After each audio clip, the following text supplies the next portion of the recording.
I wrote a great art.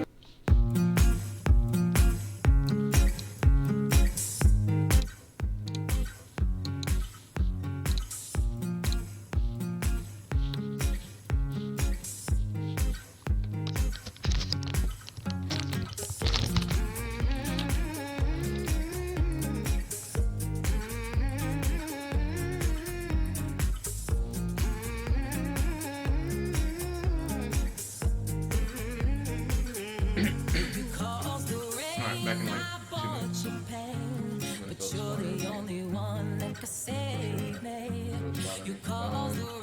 Strange time to be talking. Right back. But you're the only one that can save me. Oh, save me. Please save me. You caused the rain, I bought your pain. But you're the only one that can save me. Oh, save me. Sometimes I hit you with a cow tone. You're right, but then I say you're wrong. Sometimes I drink too much caffeine, or go to sleep like I'm dope on morphine. But there's a light in your window. There's a light in your window. There's a light in your window. There's a light in I caused the rain, I bought you pain. But you're the only one that can save me. You caused the rain, I bought you pain. But you're the only one that can save me. Oh, save me.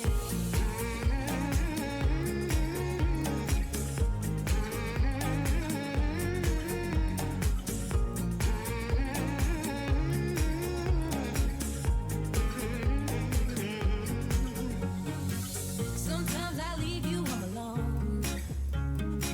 Sometimes there's skeletons in my bones. At night I drink way too much. Come home and hit you with a sucker punch. But there's a light in your window. There's a light in your window. There's a light in your window. There's a light and I caused the rain, I bought you pain. But you're the only one that can save me. You caused the rain, I bought you pain. But you're the only one that can save me. Oh, save me.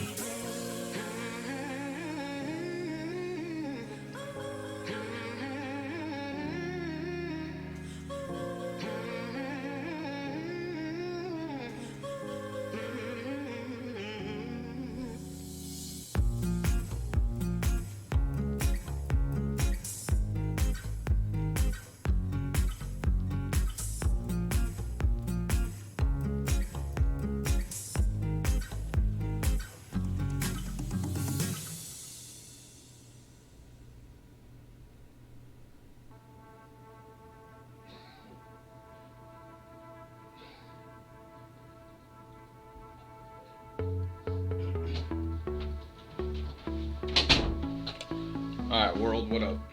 What up, TV Land? Oh shit, there's a bunch of people in here. My bad, y'all. I had to refill my water and whatnot. Grab some coffee, just because. Actually, 1 second, grab that. That was in and out of y'all's lives like that. I'm glad.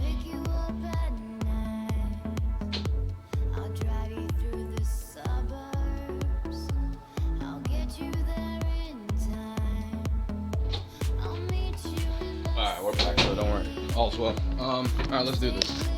Let me turn off the music and chill.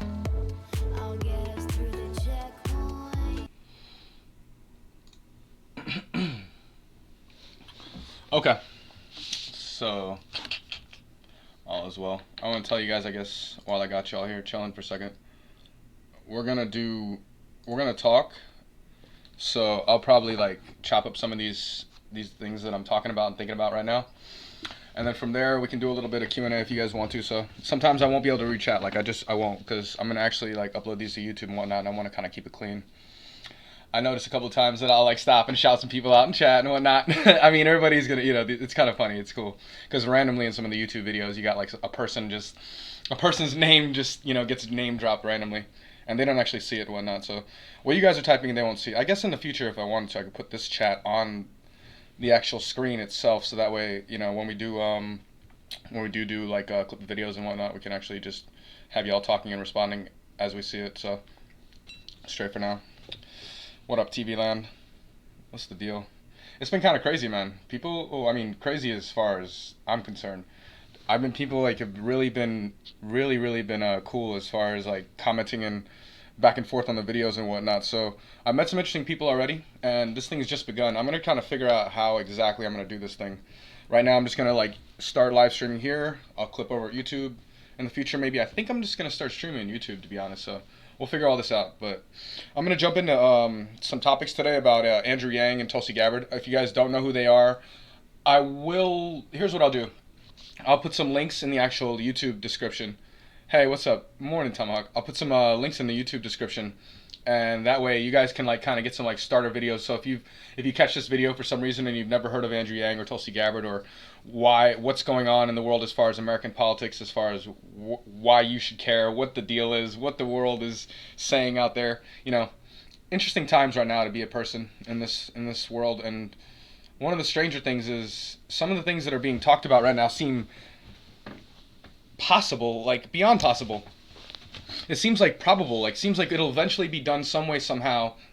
These ideas that are being talked about will find their way, because there's no matter what happens, like as we continue to evolve, we're getting more connected, not less. We're not really separating ourselves. More of us are just being connected in the sense of seeing each other as just another person and just communicating back and forth. Like it's just the way it is. It's being forced through. We are connected and communicating on all types of levels. And our thought is also evolved. The way that our society believes we should treat each other, it seems to be much different than, I wasn't around 100 years ago. Call it what it is, but the idea that I think we've come far. So the thing that really sparks some interest in me in the future is that the ideas that I'm hearing now seems like what would be put in place and is necessary for a future that we almost could envision, almost in like, I don't want to say Star Trek, I don't want to say some type of fictional type of craziness, but I'm thinking about like the idea that if we can find ourselves in some kind of narrative form that we can look towards for our future that we all kind of collectively agree on, then it kind of separates all the boundaries and all the people, and we just kind of look at each other as people in humanity. That's where things start to get interesting. These simple implementations here in America can start to spread far beyond this little area. I mean, this experiment that is America, is grand and vast as it is, but it's just one part of the story of our the world. And as far as humanity goes, who knows? Hey, I want to do like a check real quick, make sure all the levels are good, you guys can hear me well. Hopefully everything's on point. Somebody can respond in chat, I appreciate it. That way we'll start going into some of the topics that I know that everything's good. I want to make sure that I haven't done anything crazy now. Hopefully the levels, because I don't think I changed anything really. Let me double check everything. Everything looks fine, yeah. So yeah, I'll wait a minute for you guys. I think there's a small delay, so I'll wait a minute for you guys to catch up on and whatnot. If you do me a small favor, type in chat, let me know everything's good. And then yeah, we'll continue down here. I mean, what does this mean to us, We have busy lives. We try to do things. We try to figure out what's best for us in the daily and the weekly, the monthly, the year. Like we try to really just understand what we're dealing with as far as this thing that we call life, and as we go down the road and just define it for ourselves, it gets a little more interesting, but we figure out pretty quickly that we don't go through life alone. We do this life thing with other people that we have all types of levels of interactions and relationships with that matter a great deal. And the funny thing is, like, if you took yourself out of the equation, how much would it matter to everyone else? Like, it's a great deal. There's a lot to do with the ripple effect of just a single individual in this span of a life. So don't count yourself short. Everyone here, everyone who ever listens to me is probably going to be, somewhere along the lines of this. Some people aren't interested. They're going to have to find their way for whatever reasons, and to the time that they end up being, to a point where they want to seek other types of other ideas. But to the people who end up finding me, this is kind of where I think politics and humanity just collide always. It's the idea that you're going to find some direct impact from the ground level up to all types of decisions made from just yourself, but to the rest of it. The audio's okay. Yeah, thanks. I'll read that. So no, I understand. Thank you, buddy. From here on out, like I said, we're gonna kind of go into some hypotheticals, but I'm gonna pose them as questions, and I'm gonna answer the questions too, like in my own mind and point of view, like what I think. So we're gonna play with that, and why I think it should tie into like why I think you guys, the youth, and everyone else that I'm gonna try to reach with these videos, should try to consider participating in the process. There's some extreme numbers that they talk about where people like it's like 20 something percent, like 24% of people like just don't even bother voting or some shit. Like 20%, I think it is. Some crazy number like it's like what? When you hear it, you're like, huh? Is that real? So the people just don't even bother. People are, and half the time, people like just blindly follow the parties. I was one of the people who blindly followed my party for a while. I didn't even think twice. I just vote down the party line, easy mode.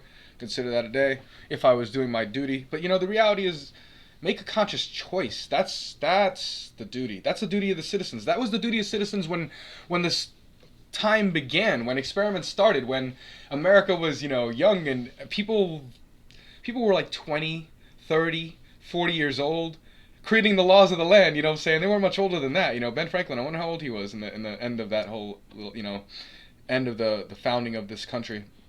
But the idea is that, it's the call of the ordinary citizens to find their way to produce whatever they can to contribute.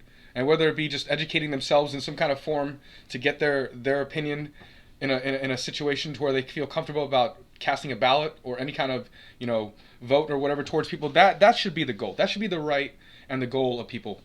When you blindly follow and go down the party line and just go, Democrat, Republican, all the way down, whatever the case may be, it gets kind of weird because you're not exactly signing on to what you're doing.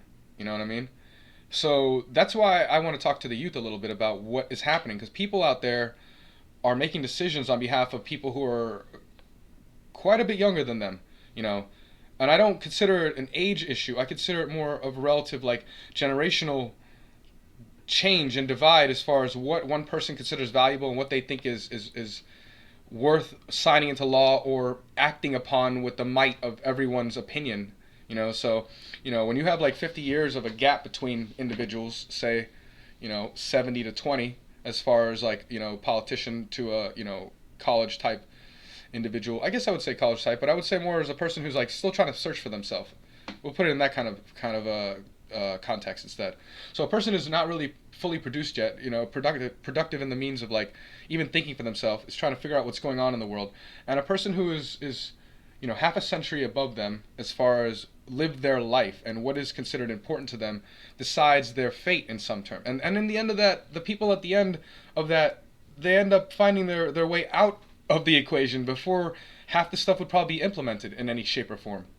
So there's a big disconnect with what we want as far as some people, as far as some of the younger people, what if we say we want something and versus what is being produced in our governments, this is where it is our duty, just like, I'm sure the founding fathers didn't imagine 350 million people, right now. But the idea that the weight of the opinion, the sway, the ebb and flow of decision making is still strong within each individual pillar of the environment, of the government, say, of your community, of your state, whatever that may be that you're kind of participating in, it still holds so much measure that it is still up to us solely. So I hope that people can understand that. Even if you're 20 years old, your brain hasn't fully come through development. They say 25 years old is where your frontal cortex is developed or whatnot, something along these lines, that you're an adult in some cases, you've grown, you've matured. So I can understand people not being able to think or look at these things, and it has a lot to do with what Andrew talks about as far as poverty and situations that arise from not being able to have the economic boot off of your throat, as he puts it, and to sustain some kind of living where you're not thinking about survival, where your mind can produce other thoughts and other creative avenues that venture out far beyond the survival aspect that it's built for. So I can understand, but the way that we get through this is that we find value in our individual decision-making process, and we use whatever kind of information out there to bolster our ideas, so that way we can participate willingly. We can know that we want to do this. We don't have to decide we're going to follow the party line and just ride down the road. Like, That's where I was. That's what I did. I didn't know any better. I followed politics for like half my life. I was a person in high school who watched C-SPAN for the fun of it. Like, sit there for like 30 minutes and watch these guys going, what the hell's going on here? This is kind of... Sometimes they'd be sitting there doing nothing. Sometimes someone would be talking, have a chart up, some random stuff. Like, it was interesting to watch because I enjoyed it. And then you watch the UK, man, these guys are like standing up with their whole party behind their back, screaming and like neighing and booing and shit's wild. So I've very much enjoyed this process, but to not be able to be hands-on is an aspect that we're all going to have to deal with, We've all had to deal with it for most of the history of the country. So now we have much more pull and ability to reach out and speak our opinions and find ourselves there impacting the ways we don't measure those things. Like I said, when I talk about these subjects, we don't know what a single person's ability to shift their viewpoint or move themselves forward in their stance can ripple out positively to whatever else is out there and take it wherever it goes. We won't measure those things as far as that goes. But I say the opportunity should present itself to each of us. It should be all right. Even if it's 10 minutes or 20 minutes a week. Say check this out. Say we got a ways away for the elections, right? Say 20 minutes a week. You decide, I'm just going to learn a little something about a little something. I'm just going to figure out what interests me just enough, what candidate just enough that I'll do it, and I'll do it while I'm doing something else at first. So that way, maybe I'll exercise and I'll do this, or I'll go on my walk, or do the dishes and I'll throw this on. You can do it by your phone, whatever you want. Easy mode, You got this all day. Like, the technology has allowed for us to reach so far and so wide so fast that we barely know what to do with it now. So this is where it gets interesting. Put yourself to the test. Are you a part of what this thing is, this great democracy? What is happening that you don't agree with, that you would choose to say something about, do something with? There's so many ways that we can play this game. So that's what I'd like to we'll touch on that with the youth, as far as the young people who are much older than you are making decisions on your behalf in a way that you might not see coming down the way that you would choose otherwise if you had choices. So whose fault is that? Is it, and fault is, that's the wrong word. How do we learn from that useful piece of information? You know what I'm saying? That's how we should look at that shit. And so here's where we get down. I would say we start by finding what interests us here. And TulsiGabbard and AndrewYang are two people that interest me a great deal. As I said, I've been watching politics and in and out of it, enjoying the life to be that is, really trying to just understand and pay attention from just, an outsider's perspective. What's happening? And for a long time, all I had was the news sources. And that's why this is an amazing time to be around. There's much more sources to find value in now. You can look at my Twitter, you can check out my YouTube and see what I follow and kind of get yourself your own ideas about what you want to follow. I always tell my friends to do that. That's kind of the way of helping them out. At least if you have nowhere to start, you never tried Twitter. Twitter is an amazing tool. This is a time that the internet is so young right now that there are a lot of things that we got to kind of figure out how to do and figure out how to use. I'm on Twitch right now. There might be some young folk out there, but there's a lot of people that are going to be hopefully watching these videos spanning time as the time goes on. And I hope to reach out to them and say, yo, guys, we got to do this. Like, we got to level ourselves up. So it starts here, We can start to enjoy the process that is to be. Just learn. You don't have to cast a vote. You don't have to agree on everything or anything at all. Just figure out what you think is right and wrong. Some of these people are leading the way, though, like I said. So for the people who come to see these videos about AndrewYang and TulsiGabbard and what I'm looking at, what I'm looking at is examples in humanity where people are stepping up for reasons that they find real and worth everything to them. They put themselves on the line for everything that is of value to them, and they show it there now. And because it's like that, it inspires, it breathes something. Something is stirring. It feels that way on the internet, at least. It feels that way when, like I said, as I've been paying attention, it feels different now. I don't think I'll cast my vote for anyone else besides Tulsi or Andrew, pretty much.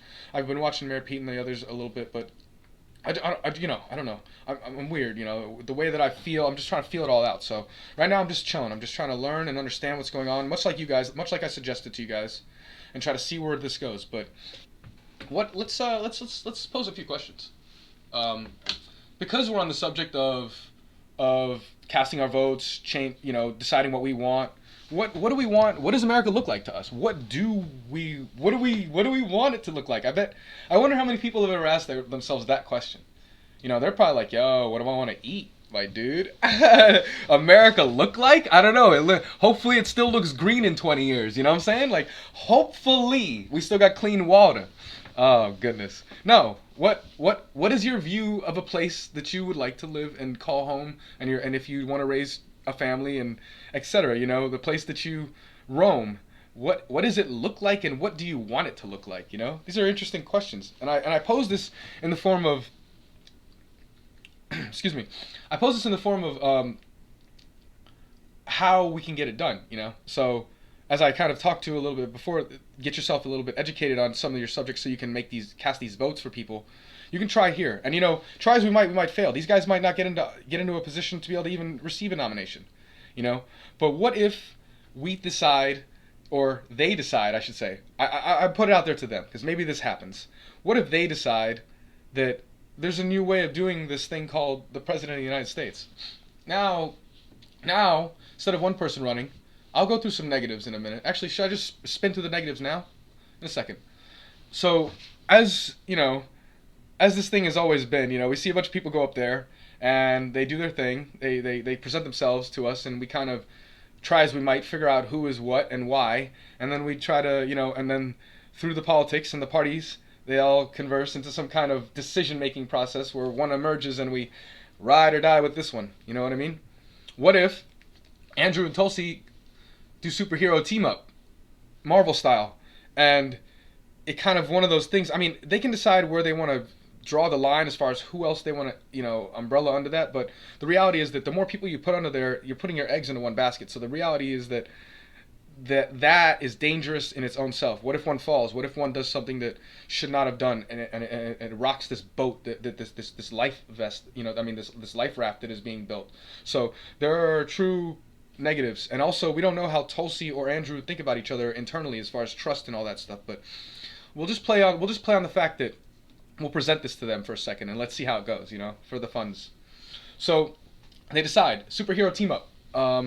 Whichever one goes whatever direction, they're going to support each other, and you know, in the debate situations, they'll back and forth each other. They can even, I don't even know how the official rules go, but I guess I should possibly look into those things eventually one day in the future.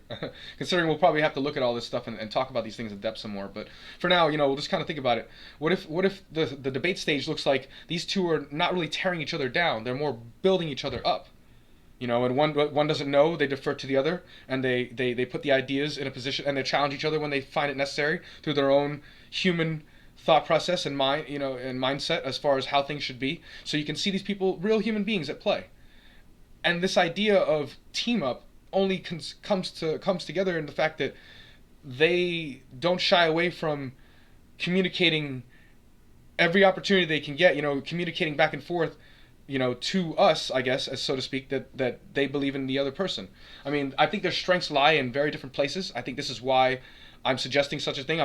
This is not my idea or the first person to ever suggest TulsiYang and AndrewYang for a ticket. I mean, it excites me to no end. It's an amazing proposition for me, for a person who's looking forward to something different, something new, a real possible situation where things could change in a way in my lifetime beyond measurement. Like something like this could happen. These guys are less than 45 years old, right? What's Andrew, 44?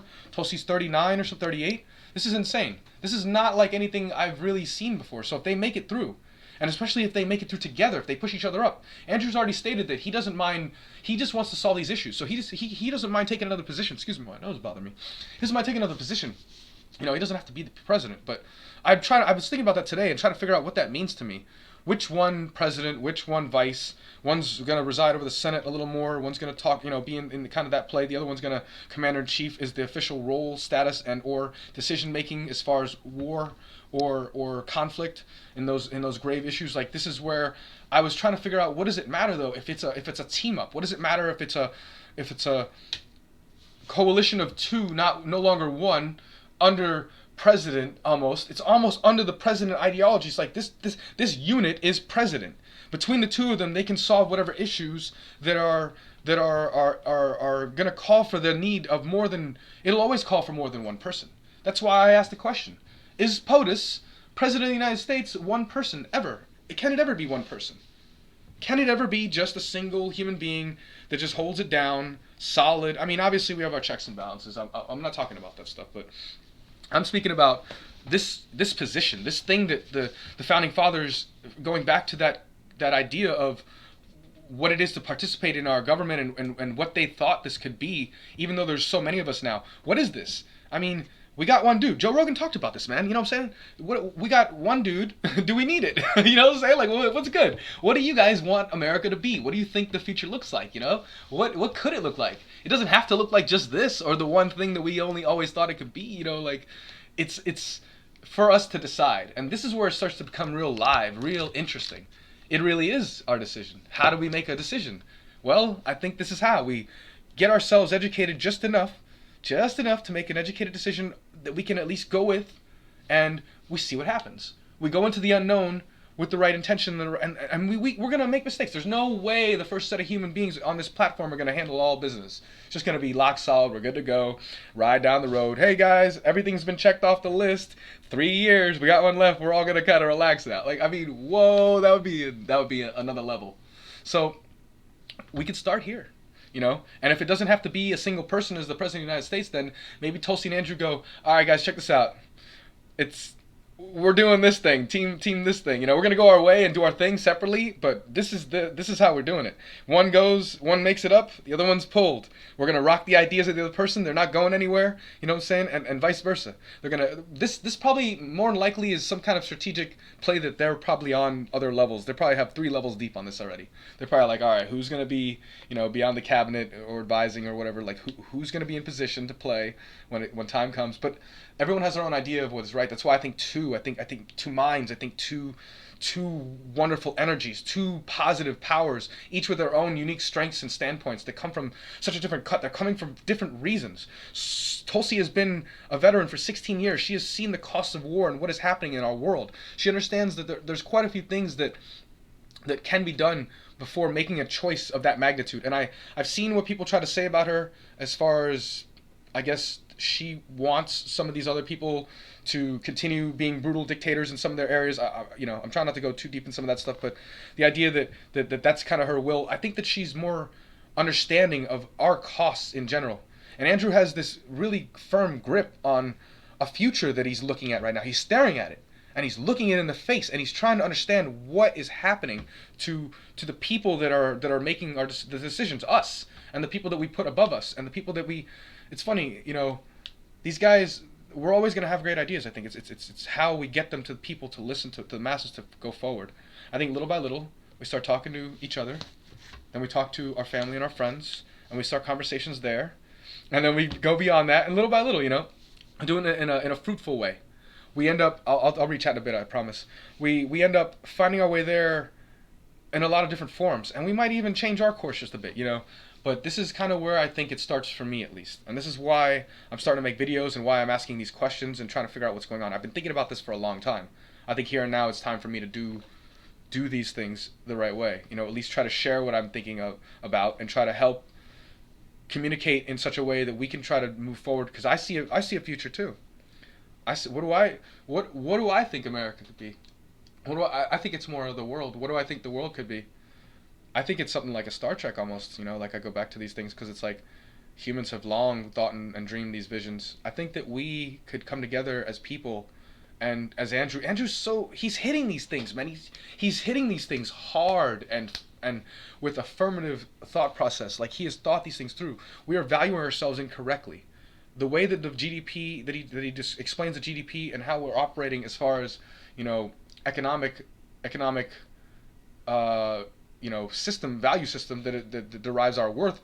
It's like we are losing so much out of that equation, that the track is slowly slipping. But if we were to have some type of measurement where each person is valued for being a person, the unique gift and livelihood that is another thing like us, conscious entity like us around us, and they go out into the world and are able to have that bare bottom freedom, the universal basic income, the idea that we can bolster ourselves just enough to get out of the shelter, the mind's need for the ability to try to save itself energy and do what it can to survive and sustain its needs to produce and whatever it has to do. When that comes off, then the world can start to value and get people out there have people out there who value, whatever that person comes to be, whatever wonderful thing that they develop to from their standard, from the highest, with everything behind them, all of society, all the resources. That's a place. That's a different place. So these are the bridges. These are the beginnings of these ideas to be even talked about. To be even to have these things discussed in the public discourse is like fresh. It's like unbelievable that these guys are on the news. Tulsi is talking about the people who are attacking her are from her own party in some senses, and the way that just kind of like stings the world. It's like, man, it makes so much sense, man. There's some people and some time and some things where the control and the hold, the decision making process was held, given to people who said they knew best and told us we did not. So to listen to them in such a way, and that's what I think that's happened to our situation. We don't have the best of us thinking for helping us out. So here we are now. Like, if we can get other people to interact in this process, maybe it's the younger of us. So, I don't say the younger in some form of like 15 to 18-year-olds, like get them in early and stuff like that. I mean people who end up not voting, people who end up not participating in the process. They have really strong opinions, they have great ideas, but they don't go further than that. Let's take another step. And so I think it's a necessity here and now. We don't have that much time left, and I don't mean time left like doomsday on the clock. I mean things are rapidly changing from what I'm witnessing within one lifespan. 10 years ago, we didn't have cell phones that you have people glued to the screens. All of a sudden, people are wandering around. Like, I'd say 80% of the people that I've seen, like, their faces down, they're in the phones. And so life is changing rapidly, and it will change rapidly under our noses in some senses. So being a part of the process it shouldn't be a chore in anyone's mind or viewpoint. This is a wonder that we have this option. What? Like, what? Hold on now. There's a lot more to be said about that. So here and now, I'm going to be on this thing, making some videos, doing my thing. We're going to be talking about whatever we please. And it's been long overdue that I read chat, so I will do that shortly. But there's so much to do, so much to be in this world. What it could look like, our future. We can go to other planets. We can explore places way beyond. And in this lifetime, decisions are ours to make. Andrew has talked about the bureaucracy in such a way that it seems like it's doable. 51% majority. That's a powerful number. So I don't know. I don't know exactly, what we need to go forward with the decisions that need to be made. But I think it starts here. There's going to be more heroes. There's going to be more champions. I had this thing that I wrote the other day. I thought about it. I was like, the champions. To be a champion, it's like you must have conquered something. Something must have happened or occurred. Some instance that demanded everything of you, or whatever it required of you to pull yourself out or become stronger than it. Champions, they precede heroes. Heroes look to the champions. Pre-heroes, I should say, look to the champions, and that is where they have an ideal to become even more. And the heroes, that is where legends are born. Of our heroes, legendary status is acquired by people who never die in your mind. They never leave your thoughts. They'll always ring in eternity for the deeds and things that have accomplished. So I'm thinking very much about what our future could look like, how much impact an individual person has, and what kind of champions have yet to conquer whatever their demons and needs are to get where they have to be. Whatever heroes are going to rise out of the ashes that come from everything that we sacrifice to get as far as we can get. And the legends that are told eventually about those of us the ones who, with everything and everyone behind them, made it so far that their singular name rang out, so that people way beyond their timeline could hear and understand that. And I think that we all descend from people like this. We come from this world. We are these people. We forget so often that we're descendants of everyone and everything that ever created anything that we call human. With the word human. Holy shit. What are we? Powerful. Every individual so strong. And we don't summon that from outside of us. We don't hold that in any form or shape. Sometimes we're so busy. And I mean, how long has it been since human beings summoned everything just to survive, survival has become easy. Things have become interesting. So we found ourselves in a different place now. But so I think here's a great place to start for anyone here and now. You don't even have to like the candidates that I'm talking about or looking at. It matters not. It's hopefully I spark any type of interest or even discussions that you may have furthermore that may interest you. Something along these lines that gather your thoughts in a way that you produce and help forward, onward. Maybe it takes 5 years. Maybe someone watches this video in 5 years. Maybe this is, who knows? Out into the ether this goes. But this is what power communication holds. What the strength is of your words that you haven't even said yet. The things you breathe inside, that your unique experience in your journey. Like you guys, everyone out there, all of us, like we are all the same thing, human being. We are all, there's nothing else like us as far as anything else we've ever encountered. So it seems only fitting that whatever you produce, whatever I produce, seems to benefit all of us in some way. And universal basic income is a huge step towards that. Having our government stabilized in such a way that people that we consider honest or diligent, hard-working, valiant efforts that are going to be put forth by these people that end up creating champions of them, that find their way into heroes. Because this is important, man. This is not... There's never going to be another time. This is your life. And it's funny to think about all the things I've done and all the time I've spent on things. I don't regret any of them. That's not true. I probably regret some if I think them through. I don't regret the overall task of having to go through all the mistakes. Let's put it that way. Because what that provided me was that I had some kind of perspective. So to anyone else, whoever, whenever, whatever happens to you, may it take a long time or maybe it happens tomorrow, whatever your perspective starts to grow. I talked about these on some of the other things on my YouTube channel. I guess I'll start deferring people to some of the YouTube stuff because it is important there. I've captured some of the images and moments when I do some of these like long videos that I just communicate just to the camera with no one else there, just me. Eventually, I'm sure there'll be someone else here talking, and I'll be back and forth. It'll be quite interesting because that's where I start to go in some of the other areas that I really enjoy as far as like how other people view what I look at. And so I'll bounce ideas and opinions back and forth. But for now, I think this is where we need to be, guys. There's a reason to struggle. You know what I mean? I don't know another word for it. There's a reason for us that we struggle every day and we do what we do. You know what I mean? Let's summon the best of yourselves. Why not? Put yourself to the test. Push yourself a little bit. Get a little challenge in. I don't know what it's going to give you. But I believe this is the right way forward for all of us looking for some kind of meaning and worth in the world. All right, let me read chat. The important thing in the moment isn't just that it's a pro, but it's being contested. Two opposing hypotheses creating a dialogue. Just lag, but audio's okay. I'm gonna have to watch the first part. I don't know if the founding fathers had any idea on your tech level either. Sure. I'm sorry I did not read your chat before, dude. I'm sorry, because I'm sure I could have like responded back and forth and added to the conversation. I'm sure you were trying to add to the conversation. I just kind of went into what I was doing. I'm very sorry about that. I'll try to be cognizant of this in the future. Like I said, I'm just trying to right now I'm really just turning on and recording and throwing stuff in. So I'm just kind of chilling for now. But I'll get better at this. You know what I mean? Sorry, let me finish reading what you said.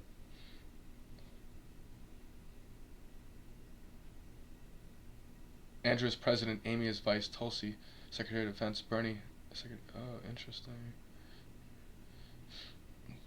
Excuse me. In my opinion, the conversation should be treasury. Youth of a nation for them. What the hell? Thank you, bro. All good. Was on mobile, so lag hell. Oh wow. Is that what's happening to you out there, my dude? Oh goodness. One sec.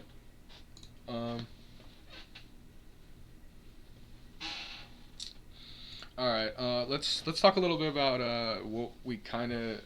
what I think that we can do for right now. If you're interested in politics and you're enjoying, like you're learning about these candidates and you found some that you really like to, that you'd like to try to help or move forward. There's many ways we can do it. There's a guy on YouTube, actually, his name is Steve Dannelly, Danneley, I believe. sure you'll find him close enough, but he does a bunch of Andrew Yang stuff. I'd seen one of his videos where he talked about, you know, if you guys get really excited about Andrew Yang and whatnot, and you really want to, or TulsiGabbard, and you really want to find your way to helping, you know, helping their progress, you're really excited, you know, don't hit everyone over the head with them, you know, don't just start going wild. What you do is calmly ask, start, decide this is what you're up to, this is what you want to do, you're interested in this, and then start by asking your family and your friends to please take a moment, do you a favor, and just watch this video, this 30 minutes. Just give this person a chance. Just watch this, please, and take a look at it. And, you can let me know what you think if you're interested and whatnot. I would love to talk to you more about it if you want to. There's much more if you're interested. And, help guide them with that in that way. But, subtle and helpful. And ask them to do you a favor. People seem to respond more to that as well, because I've also tried the tactic, it's a tactic, but I've also tried to, implement this kind of idea, and it helped because it's not that this person wouldn't watch it if I had just asked them to without that. It's more like because I had asked them to, and I think because I had asked them to in that way, I don't usually ask someone for a favor and say, please please watch this. They'd be like, okay, that's interesting. He's never really asked that. Let's go ahead and, let me hit this shit. Let me give it a 30-minute and let me watch this thing. So I will put in the description below. I keep saying that's kind of funny, but I'm starting to learn to practice this YouTube life. I'll put in the description for the YouTube for the video. You know what I'm saying? So you guys can have a few places to go. Joe Rogan's a nice place to start.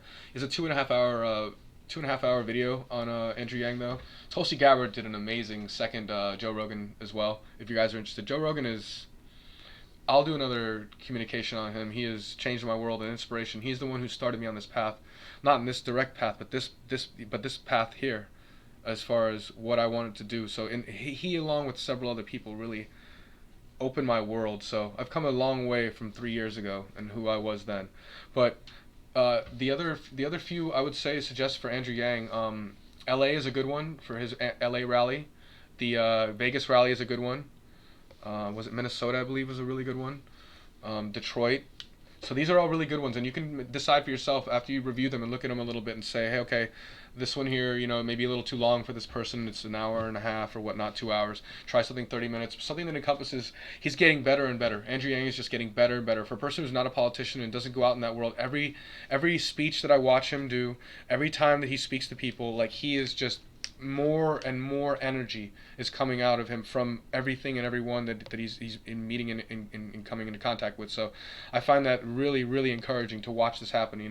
He's just, that's not his world, and yet he's there and he's strong and he's holding his ideas and he cares very much about what's happening.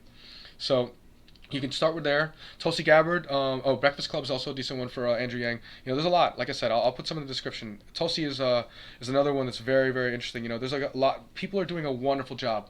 We talked about YouTube a little bit and stuff before about how information is spreading far and wide, and there's not like a time like this, as Joe Rogan says, to be alive. There's never a time like this to be alive. It's our boy right there, Joe Rogan. So I think that you guys can figure out for yourself, what you want to listen to. Everyone's different and how they receive information. That's one beautiful thing about this world. There's a lot of people out there talking to you, so go ahead and listen. Give them a little listen. Joe Rogan for VP. Joe Rogan, he wouldn't want that type of job, I don't believe. I don't think that's where he see, this is the funny thing about Joe Rogan, I think. Even when you watch people compliment him, it's very interesting because he's complimented and he is aware, he feels the breath of the compliment, like he embraces it and he holds it and he responds in a really cool way, like he holds it for a second and he makes sure you try to grab a hold of it, internalize it. And you can see that when in the case with Tulsi, like she passed on a compliment to him. It was really nice that someone that she had met about him, so it was really cool. But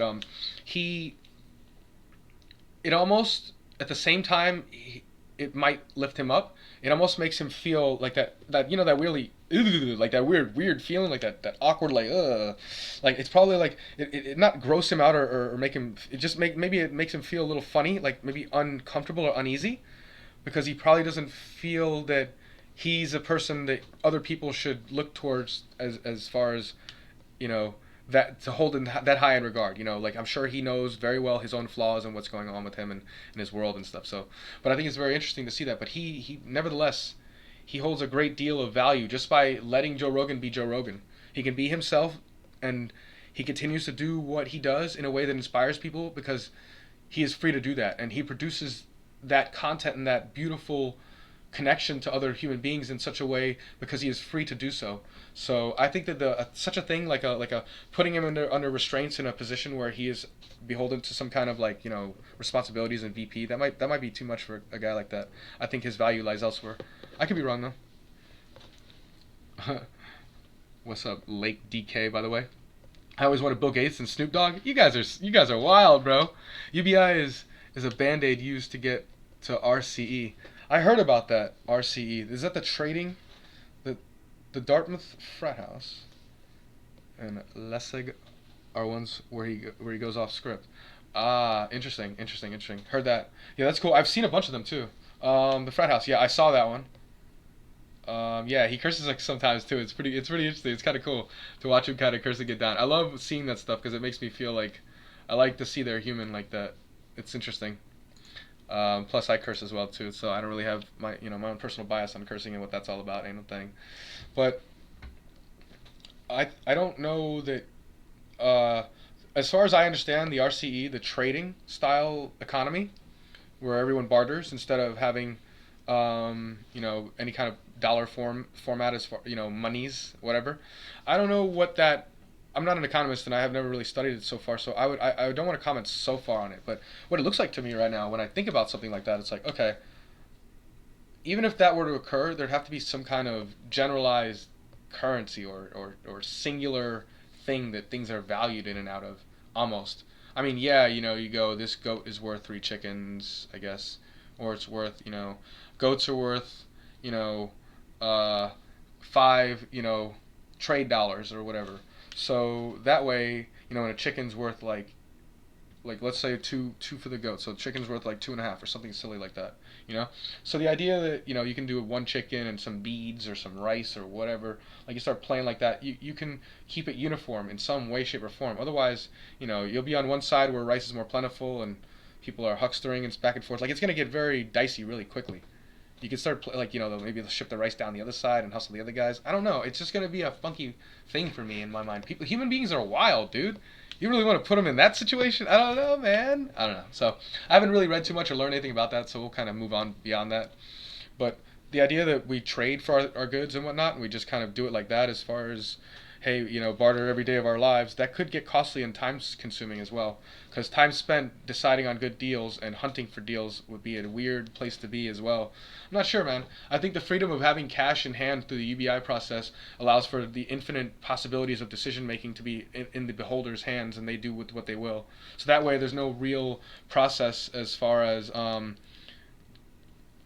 trying to regulate the vast majorities of what will be the trading spectrum, from markets and people ripping off and gouging in all types of areas back and forth. I don't know. I can't imagine. I can only imagine the beginnings of what that could start to bring. I don't really see how that tightens up the situation better, like better fit for what we got. We got a lot of people, dude. Holy shit. All right, 300 million people go outside to trade for a cheeseburger because they want one. Oh god. Boy. Here we go now, my dude. I don't even know how to explain that one to... Oh, man. Hunting and gathering all over again. In the 20%... Oh, no. 21st century hunting-gathering, yeah. I don't know about all this, my dude. That's see what I'm saying? Like, it feels funky. So, maybe it's from my limited scope and obvious, unknowing. Oh, that's something else. RCE. Mining the asteroid belt. Alright, that's something else. I apologize. We actually reached the point where resources are so plentiful that price only adds for food product. Dude, if we mine, apparently one of those asteroids have more gold than there's ever been on the planet. First of all, we grab a whole one of those. Gold's like way the fuck down there on 0 level. Nah, just kidding. But that should be market just start. I don't know, man. Holy crap. Well, the precious metal life would be an interesting place. Oh man, I don't know. I look forward to this world. How do you think we get there, though? You get there by having citizens who are able to produce whatever the best is of them to the general cause. The overall output of the planet would be better off measured in our people, leveling up in whatever form of leveling up could possibly be. So that's where we get to these things. We start either that or one or two or three corporations get so powerful, so strong that they can put so much down on top of people that all they got to do is bog them down with the most disgusting of situations, force them to abide by their rules, feed them just enough to survive, and work them to death, or whatever form of productivity you want to drag out of people, and then reap the benefits of that to then take us to the stars. That sounds crazy. Having all the corporations just go in on us like that. That sounds crazy. You know what I'm saying? So right now, I'm thinking that I don't really know how else we're going to start to do this as people if we don't start thinking about these things. And we don't have to think about them all the time. Maybe when you're driving to work, just think about, what's UBI? What would the world look like with UBI? What about this? And, pull yourself in different frameworks and give yourself a chance. Give yourself a chance to be the next person that contributes something powerful to us that we all need. We desperately need everyone. So I think very much about these things, in a good fashion. I don't think that there's a lot of negative that we can draw parallel to these things as far as how bad it could possibly be, but I'm looking forward to deciphering what steps we can take in the right direction, because the more we can talk about those things, the more we have, collective wisdom on finding the official steps, and we start to reduce the steps that each person needs by building the foundation a little higher. Where do we end there? Where do we begin? That's both the same question. Like, it's where can we go from there? And that is what I'm looking at as far as our world, our future. So much more to be proud and thankful for, what I mean, is the coming time. And maybe it doesn't look that way all the time, maybe it's like a lot of shit in your personal world isn't right, and things that you don't really want to have done in the past, or things that you want to do in the future that are holding you. But little by little, you know what I'm saying? Incremental successes, little by little, build yourself stronger every day, and to a point where you can help march forward. We need everyone. If you think otherwise and you're not useful, you're wrong. You're definitely wrong. There's no room for anyone to think that the value lies in the here and the now of a person.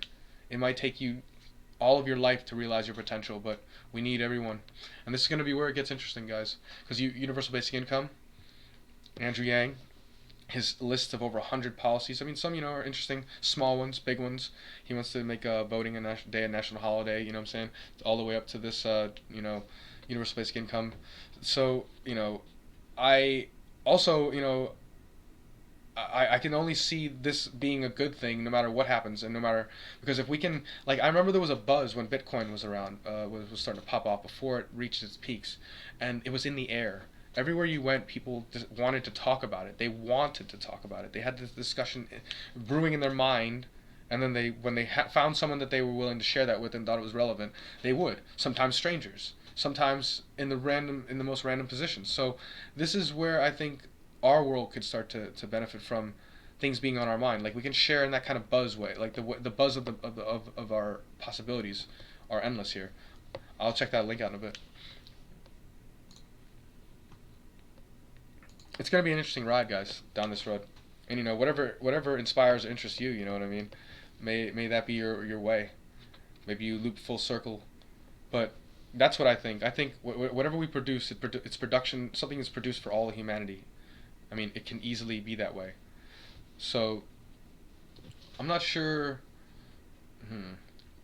What else did I want to say? What else did I want to say for now, as far as that clip? Because I'm gonna record another video for a different person. I don't know if you know who Thomas DeLure, but he advocates, fitness and wellness.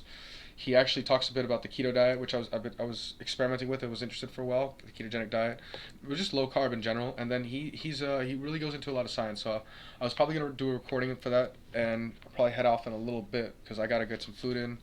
Relax for a bit. I'm gonna do a stretch of work for the next couple days, and then I'll probably be around to do some production, the videos and stuff. There's been a lot of, so I'll be here for at least another 30 minutes. But like I said, there'll be a lot of stuff that I do like this on Twitch, where I just kind of start here, and then I'll clip things, and then I'll post up on YouTube, because it's been quite interesting, the responses and stuff. So I'm gonna try my best to.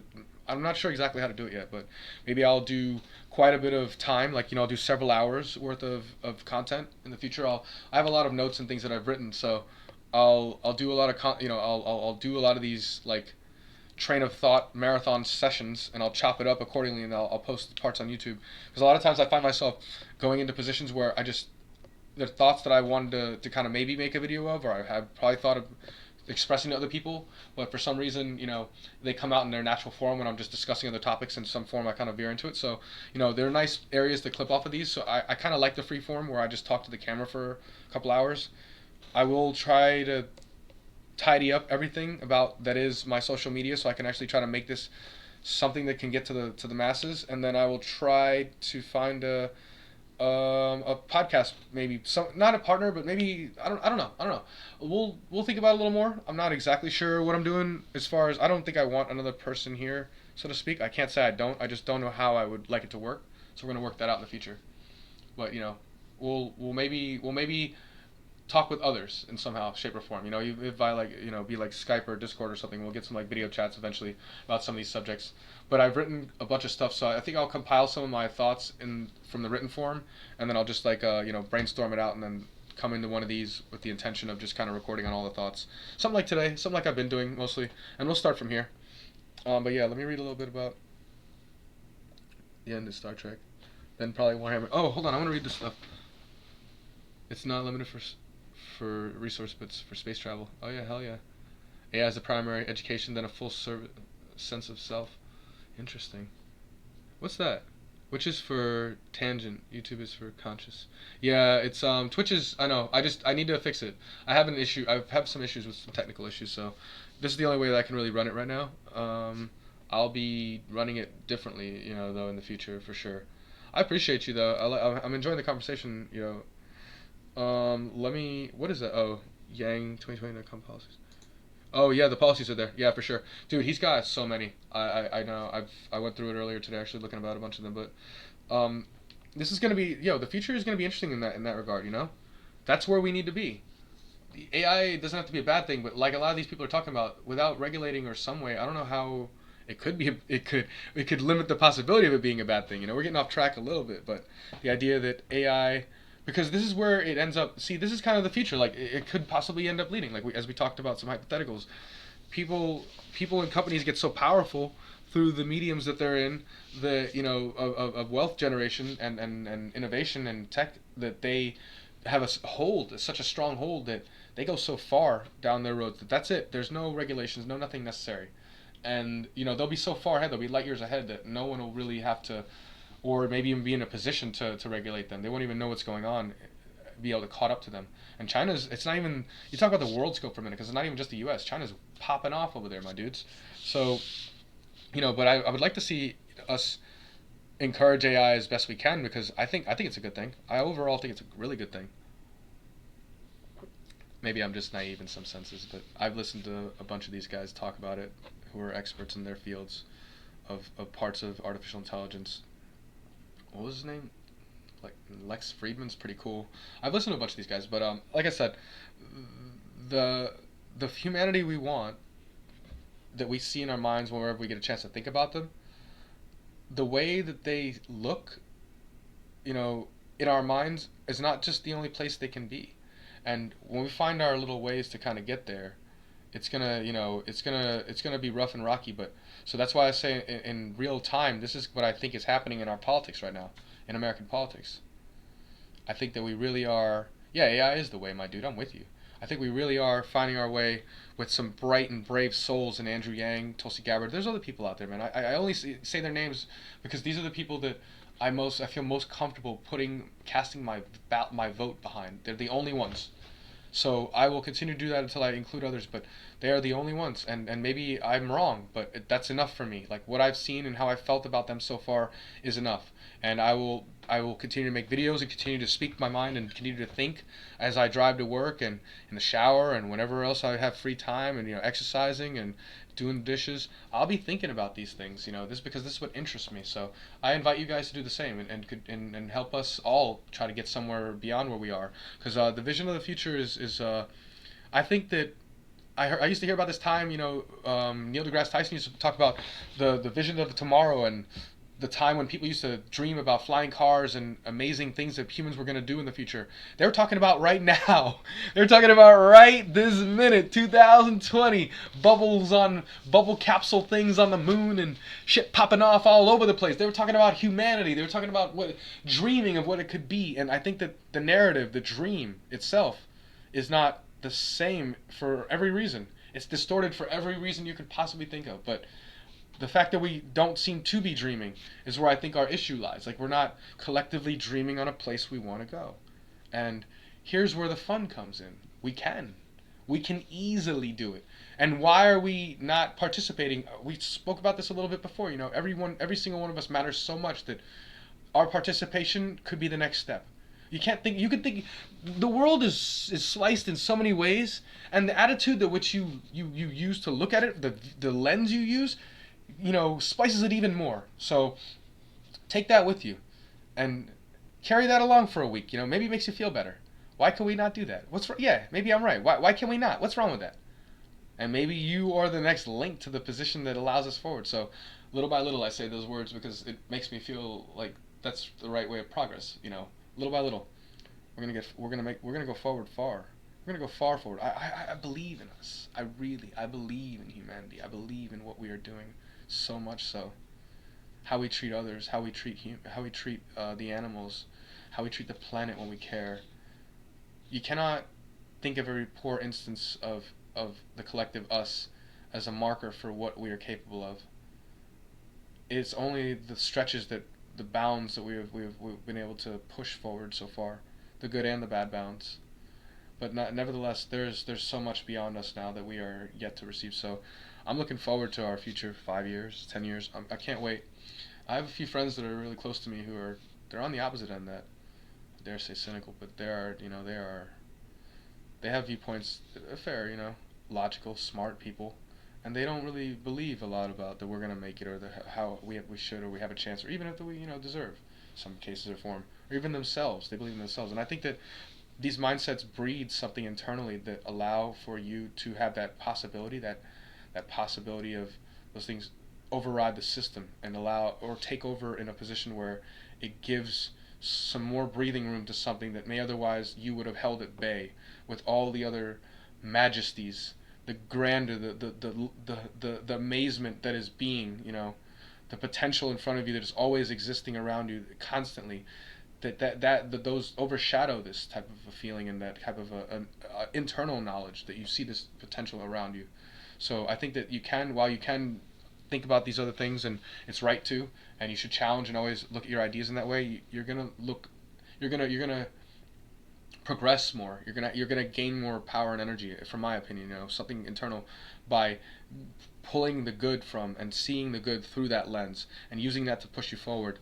Because that part is a choice. It's a conscious choice of human beings. That part right there is your choice to see every incident that happens to you in a good way or a bad way, and every incident that another person or does or is for the good and the bad, and you use it to build those building blocks of part of who you are. These things make a lot of difference in a daily life because it's where you spend your time internally thinking and feeling. It's what you look for in the outer world and reality as far as clues that further tell your idea that yes, you're right or you're wrong. Like these things are with you. They're not trivial. They're not minor. So I'd say, filter yourself. Work hard at trying to figure out what kind of person you want to be and use that stuff for the betterment of yourself.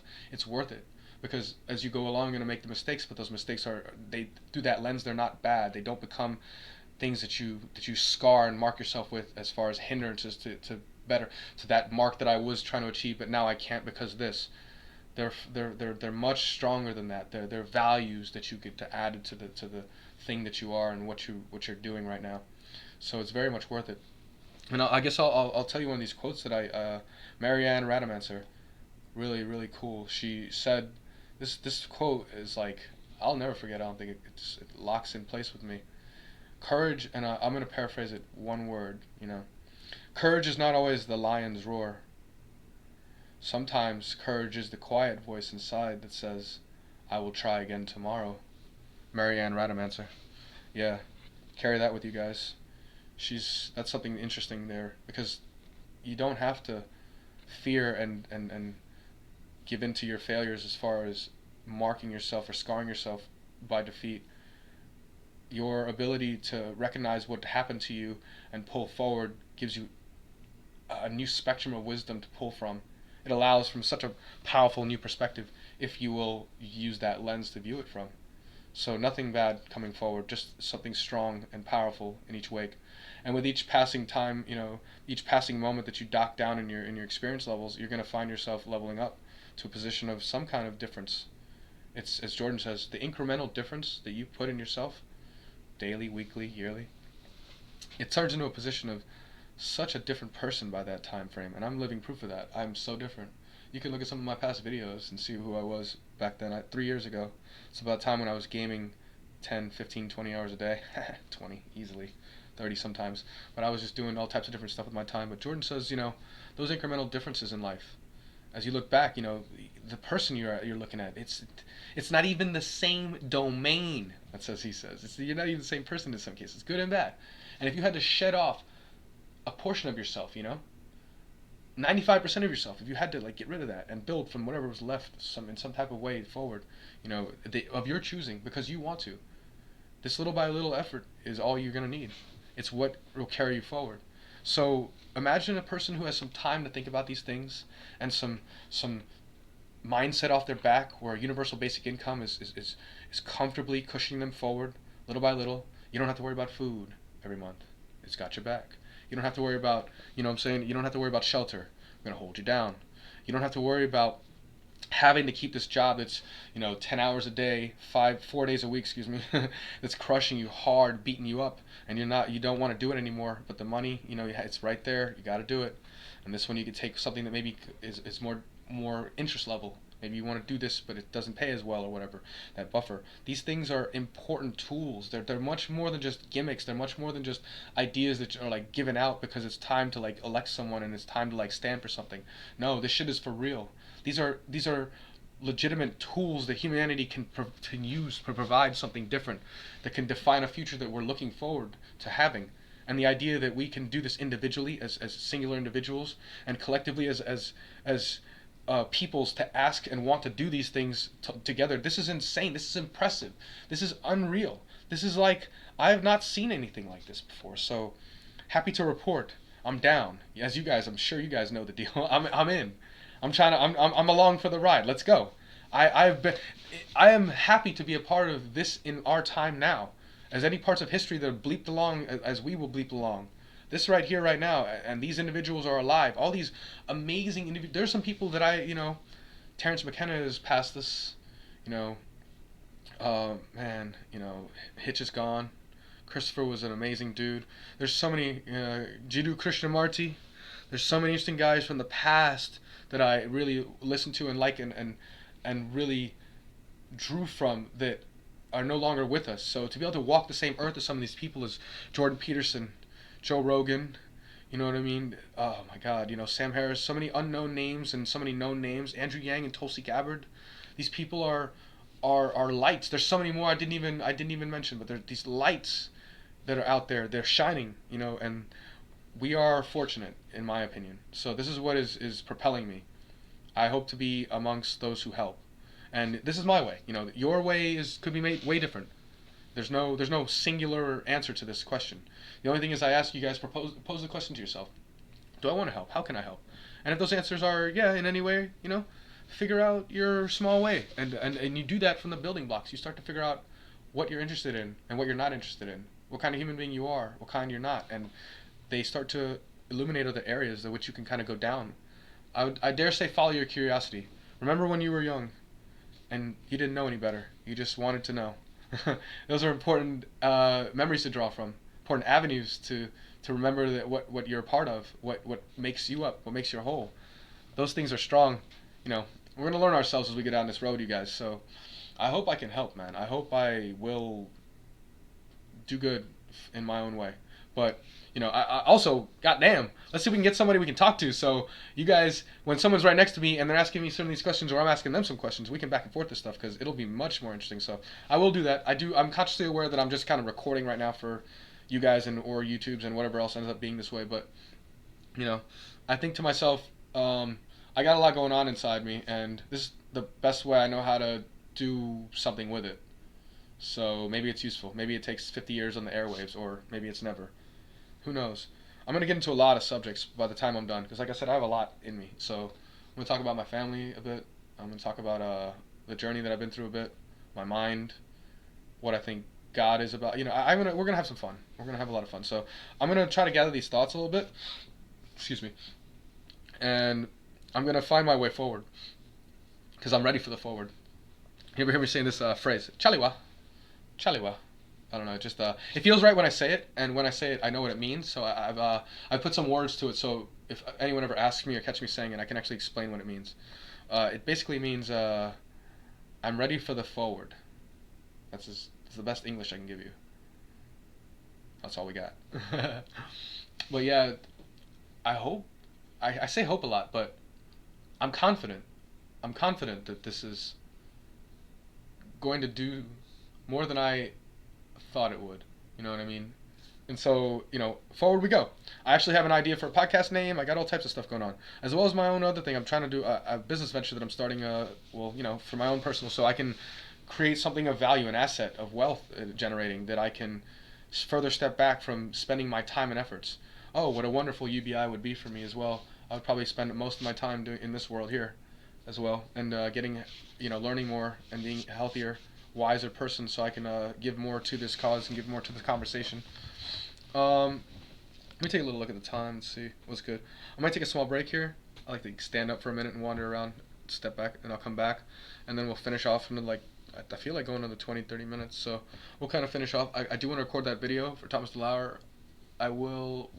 If you guys have any, okay. Here's a great position. If you guys have anything in chat you'd like to talk about, I will as well. Let that go down, and then maybe when I take a small break, I'll take a look at my notes. But I think I've kind of put down what I wanted to for some of the videos portions, so I won't go on any long spiel. So we can kind of interact and kind of chill out a little bit, chop some stuff up. All the rest of that stuff is kind of unplanned or unexpected. I'll be back soon. I'm gonna throw on a little bit of music just so you guys can enjoy, not be here all quiet, silent. Like I said, I'm gonna stand up for a minute. I usually, whenever I'm streaming, I usually stand up every. Oh, I will, dude. Don't worry, I will. My eating style is strong. I eat like once a day. I'll eat like a snack to like get my immune system going. You know, get my system started up again, and kind of promote what kind of food I want it to, like, you know, do. I thank you very much for the concern, though. That's really kind of you. That's really nice of you. I feel the love from here, my dude.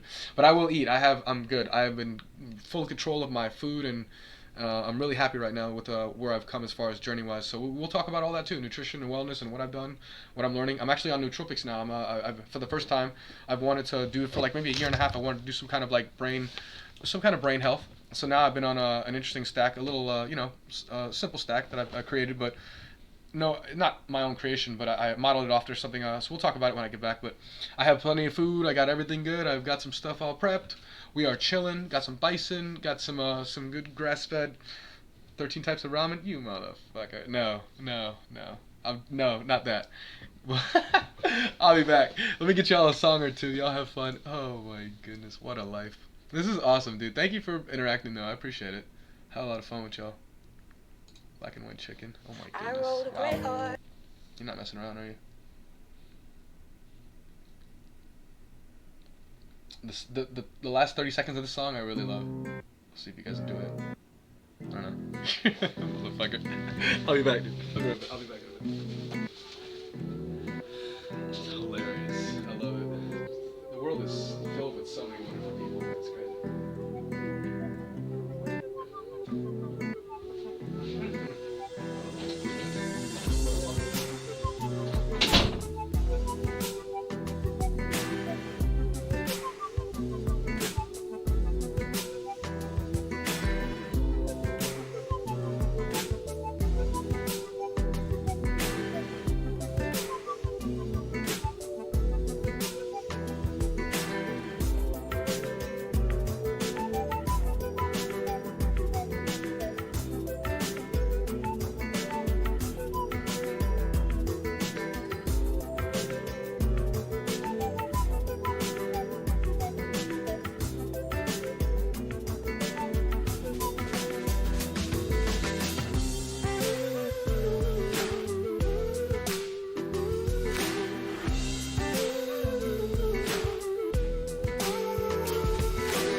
jam out for a second. I'm gonna jam with you guys.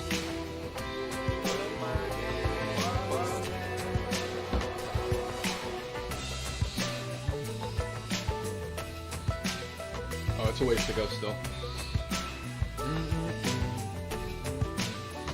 Alright, let me cut it off. So that way we won't get muted here, you know? I don't know if you guys like that kind of music, but yeah, I'll let you alright with that. Okay.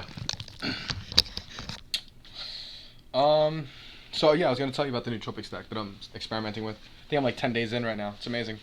First of all, creatine, one of the best things for your brain. What it actually is helps produce more energy. It carries a phosphate molecule in the chemical process, so the ATP that our cells generate, it kind of has more use of it when the breaking apart and putting back together is where the energy kind of comes from in that little molecule. So the creatine for a long time I thought was like some kind of shit that muscle build people took, and I didn't know anything about anything, you know. So it's like, excuse me. I was like, nah, I'm all natural. I'm cool. I'm not gonna take any supplements or any bullshit, or I'm just gonna do whatever. You know, I'll never. Even when I first started exercising and working out, you know, and I was trying to get my health back together, I was like, fuck all that shit, you know. So learned quite a bit from then and now though. So creatine is actually created in the body. Most of it's held in the muscle. I mean, in the skeletal structure, I guess. And it's really good for the brain because the brain actually uses about 20% of the daily energy output of the body. So it's really strong to bolster that process. You know what I mean? So I'll do creatine, and what you do if you're interested in this stuff, I can post a link for Thomas DeLauer. He's actually the one who taught me quite a bit of stuff. You know, these internet guys out there, man, they're these internet mentors that we can find out there to like talk to us, and then we go on in our own world and experiment for ourselves how we want to do this thing. They have a really big value, and it's just the beginning. So, you know, but anyway, what I do with it is what you want to do, sir, excuse me, is to start your way up. You can get any regular monohydrate creatine. It's really cheap. It's really easy to get. So it's, you know, you don't want to do anything crazy or expensive. There's like extra bullshit. There's no reason. Just get some pure shit, unflavored. I don't like any of the flavors. I don't like any sugars and stuff. So you know, that's my own preference. But you know, do as you will. It doesn't taste like anything, so it's pretty chill. So you'll get you'll get it at first. The way that they suggest it on the packages and stuff is to like load it into your system, because if you exercise, you're gonna use some of it, so, or a lot of it, I guess. It depends on what you're doing. So, you know, it might not be as what you're trying to get for the brain purposes. It might not be there as much as you want. Like get the correct dosage for your boosting, for your body and your purposes. So, they say to like kind of like you know, front load it, preload in like some, like they'll talk about like 5 grams, stuff like that, 4 or 5 grams and stuff. How Thomas talks about doing it and how I did it. I started with like 2 grams, see how I felt, because I'd never done creatine, I'd never taken anything like that. And I do it in a stack, so I'll explain the whole stack in a minute. But for the creatine portion, I get a little scale, you know what I'm saying, weigh it every morning, do a little 2 grams, see how it looks. Felt like 2.5 grams, see how I feel. You want to pay attention to your body. So if you're comfortable with your body and you know how, you know, like how you urinate, use the restroom and stuff, how often and what's going on, you kind of have an idea of any kind of irregularities. You kind of get a decent measurement of what's going on for yourself. So you'll kind of taper up the creatine until you kind of feel, you know, good about it. What you'll notice if you step on the scale, he says, you know, for a bit you'll notice some like water retention, and that's where some side effects of creatine may people talk about the water retention. So there's no real side effects there that I can see that are of any value to talk about harm wise or anything. But as far as taking it, because your body, because it's natural, your body knows how to get rid of it. If you have excess inside, your body knows what it is. It's not an unfamiliar compound, so it knows what to do with it if it's not using. So, but the ability for it to retain too much water is where you want to kind of avoid. So you'll watch your weight for a couple days as you move your dose up, and figure out if you're retaining a pound or half a pound every day that you don't really get through your normal cycle of food and whatnot and processing. And then from there you kind of figure out your dose. So for me, I'm at like 4 grams right now a day. It seems pretty solid. That's for exercising. I exercise 5 days a week. Even on my days off, I'll just do the 4 grams so I can load. But it's only been 10 days, so I'm like I said, I learn a lot, and I make sure I'm comfortable with what I learned. So then I'll experiment on myself. You know, not before. So I take things slow. It took me a year and a half to try nootropics, even though I've seen plenty of information on them, read a bunch of times, really been excited about it, wanted to do it, you know, all that shit. I was just like, let me know something. So I wasn't really ready. My mind wasn't ready to learn. I had to take, you know, several weeks to try to figure out some shit and try to learn some stuff and at least start to understand what the hell I was doing. And so I wasn't ready, you know, and all the other times that I wasn't there's like 7 months I fell off of exercise and eating well for like 7 months, so I kind of fucked myself up. So not a bad way, just slipped like we all do. Like Marianne said though, it's the courage is I'll try again tomorrow. That whisper that says I will try again tomorrow. That is courage, boys and girls. That's how we get things done. We don't quit. We don't stop. We acknowledge and we learn from the things that we just did wrong or whatever. We take that with us and we ride. And that's how everyone else will always do it for all time, as far as anyone who's ever done anything. Can't stop, won't stop, right? So the stack, you'll if you want to, I'll take this with coffee, about a half a cup of coffee. I'll drink about a half a cup, and then I'll pour another half a cup and let it sit on the counter until it cools a little bit. And when I'm done weighing it out, I'll do 2,000 milligrams of lion's mane mushroom extract, pure, nothing else in there. I do Ohm's brand, OM. You can get a brand that's actually Paul Stamets was on Joe Rogan, real cool dude, real mushroom mycologist, real cool mushroom guy. Talked a lot about it. He actually has a brand that's out there you can get, but I forgot what it's called. Nature's Defense actually is what it's called. But his dosages were different than I wanted, and I didn't see something. I wasn't able to read enough about why his dosages were different, so I didn't understand. So I took the ones that I knew was an extract that I can manipulate the dose as I chose. So I do 2,000 milligrams of that. 1,500 to 2,000 milligrams is where Four Sigmatic, who is a well-known tea and coffee company who infuses mushrooms and stuff. These guys have a formula for their their instant coffee with mushrooms extract and all this stuff. They have extra stuff added to theirs. I was gonna buy their extract, all stuff put together, instead of buying the stuff in pill and powder form, but I created my own stack because I don't like stevia and I don't like rose petal and stuff that they include in their teas and their stuff. So I had to make my own. So what we're doing is we're using they use about 1,500 in their whatever cognitive cocktail. I use about 2,000 milligrams. It seems to work fine. It promotes brain growth in some forms. It's kind of like food for your mind. In that sense. Nerve growth factor (NGF) is what it's pretty much trying to promote. It's what it is pretty much bolstering, so to speak. So that's kind of where you get this, uptick in movement, and I guess the caffeine is kind of where it helps kind of move it through the system a little better. The caffeine and stuff, I know there's more to it than that. I forget the exact breakdown as far as that goes. I'm still learning, but for the carry system, that's why they as well use the mushrooms in the caffeine, and the mushrooms, in a coffee mix, excuse me.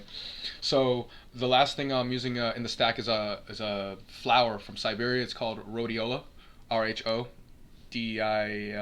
rhodiola, something like that, rhodiola. So that right there, milligrams are 120 milligrams of that, but it's Rosavins. There's like a measuring of how potent the liquid, the capsules, the powder, whatever it is that you're consuming of the flower. So the Rosavin scale is, I think it's like 1.6 or some shit like that too. So like I don't know what the highest one is. The highest one I saw was 6. So this one here is 120 milligrams of this at 6 Rosavins or something like that, and the Four Sigmatic, their actual cocktail had like something like 260 at like 3 and or like 450 or some shit, or 500 at like 2 Rosamond's or something. So I kind of decided this is where I want to be. So in the morning I'll stack these out, and what that flower is supposed to do is supposed to, all that brain growth, all that stuff that you're doing when you're exercising, you know what I'm saying, and the cold shower, the end of my hot shower I do a cold shower. I kind of get the water warm, then lukewarm, then cold, and then I'll fucking blast cold for like a minute and a half. The shock on the system, the cold shock can also produce more brain, can also promote more brain growth and stuff like that. I forgot what the hell it was called. It just slipped my mind. Anyway, so coupled with all these things that I've been doing, the little flower, the little rhodiola actually helps you keep the gains as far as your mental stuff. So that's and it also is supposed to be like promote like soothing, like calmness or well-being. So it's kind of interesting. I've been messing with some of that stuff right now. Rhodiola rosea, there it is. So I've been messing with that right now. It's been like 10 days, and I got to tell you, I probably am not gonna stop. This will be something that I'll probably do in my world now, because I feel wonderful. I feel it really well internally, like a different type of feeling. Like it's very clear, it's very calm, it's very leveling and uplifting, and it's something that I probably long needed in my world that I didn't really recognize what was happening. So all the things are natural as far as I'm putting in my body. All the doses that I've found are recommended by some pretty badasses, biohackers, so I like where I'm at. And right now it's all about experimentation. For me, I feel good on the 4 grams of creatine. I will probably try the 5. I haven't seen any real weight gain. My weight's pretty solid, but I do fast a lot. I fast every day for about the 20-hour mark. So, you know what I'm saying? And maybe once or twice a week. I did a 48-hour fast like a week ago. Easy mode. That shit was so simple, man. So I'll probably do that maybe a few times. I don't know about the 40, 48. I might do like a 40 or some shit like that. But I'll do that something like twice a month or so maybe. So I'll mix that into my world. So right now I'm going to kind of figure out what's up with the dose. But I like where we're at. I like what's going on. My food is getting clean. And the one thing that's helping me feel out the experiment is the fact that my body has been pretty much wiped clean of all the garbage. I told you about that 7 months that I went through some like just I don't know, my brain. I injured. First of all, I injured myself. I guess I could start from that spot. I injured myself while I was benching, and I felt like some problem in my heart. I felt like I thought it was a heart problem. I started going through all these like mental feelings. I was like, yo, did I do something wrong with myself? Whatever. So I stopped exercising. I started like eating like shit. I started like doing no work, no moving around. I started not caring about my diet slowly. It's happened slowly. It was a gradual. Then I started drinking a bunch of beers. Started having some wine sometimes. But I was just enjoying myself on a different perspective. Just indulging in the daily, the momentary. And I was thinking less and less about my future and what I wanted to do. And it's funny because, in a moment where that could have taken a couple of years of my life and taken me down a different path, I recognized what I was doing and what was happening, and I slowed it down and I stopped it and I started backing the shit up. And so I started to like fight my own self, but I had learned all these lessons because before that I had already tried to work out and tried to exercise. That was remember I said 3 years ago is when I first started change. That's where I started learning about nutrition and started that uphill climb, started building my mind and my body, back up from years and years of just doing nothing and just sitting idle and not caring about anything. So this part was a real tester to me because I had come up so high. I'd even met Jordan Peterson in person. I was on like a really good wavelength, you know what I mean? Like I was really, really doing, like having a good time, and then I fell. I injured myself and I just fell. I just started declining hard, and I didn't even catch myself for a little. It didn't even happen like all at once, but it was weird. Because my mind, a mind is a weird thing because it really just took hold. My old habits, my old ways just started rotating back in. My old comforts, they started easing their way back in and buffering all the things that made me feel like I needed to progress and move forward. They just started easing that out of the mindset. And all of a sudden, I was like, I must have been like 15 pounds overweight. It's not like overweight, but I was, from where I kind of wanted to be. I was not exercising for like 7 months. I felt like I had lost all the gains, which is not true actually. So we'll talk about that another time. But you know what I'm saying? So I had started to like really become not depressed, but maybe depressed for the first time in my whole life. Like I actually felt like, oh, my brain's kind of feeling like kind of sad and mushy. Kind of what the fuck is this, like not great, and I was like the mind had like really just changed from what I was doing. My food intake was horrible. I started eating like I was eating like ice cream and garbage and just not giving a fuck. And it happened gradually, but all at once I looked at myself. I was like, whoa. I caught myself and I was like, yo, what's going on? This is interesting. Holy shit, look how quick you were doing. So well. I was like, you were doing so fucking well. Look at you. And all of a sudden you start sliding, and then you look back at 7 months. You're like, what? So how? Quite easily. All of us. But Marianne said, we don't stop, boys. We try our best, tomorrow. So that's what I'm saying. Like I've been doing this experiment now. I've been doing the nootropics experiment, having fun with that. So you met Sanguine? I don't know who Sanguine is. I guess blood. Is that what you're talking about? But yeah. So I think the nootropics is a really strong addition to my new path, like my pathway forward, my trying to learn about nutrition and get my body strong and my mind strong. I think this is solid. I don't think I need to add anything else. I haven't learned about anything else that really interests me to try. I don't know how it would change, but for now this is good. We're not even a month in yet. I can update everybody on that shit. I guess I'll make that a thing. I'll talk about the nootropics and what my personal health experiment as far as what I've been doing. Right now I'm conditioning myself for keto. I've been doing like 8, 10, 15 carbs a day right now. My protein is like 85 grams or so, like the 90 range, and my fats are at like 135 grams or so. I need to get them up higher though. So right now I'm just trying to like condition myself for keto. But I've been fat adapted before, so it's not as difficult for me to enter back into it. I'm just doing some fasting and stuff to kind of get myself like cleaned up. But the hardest challenge for me is to kind of like hit 2,000 calories and still be in a deficit to like burn the rest of the shit that's on my body off.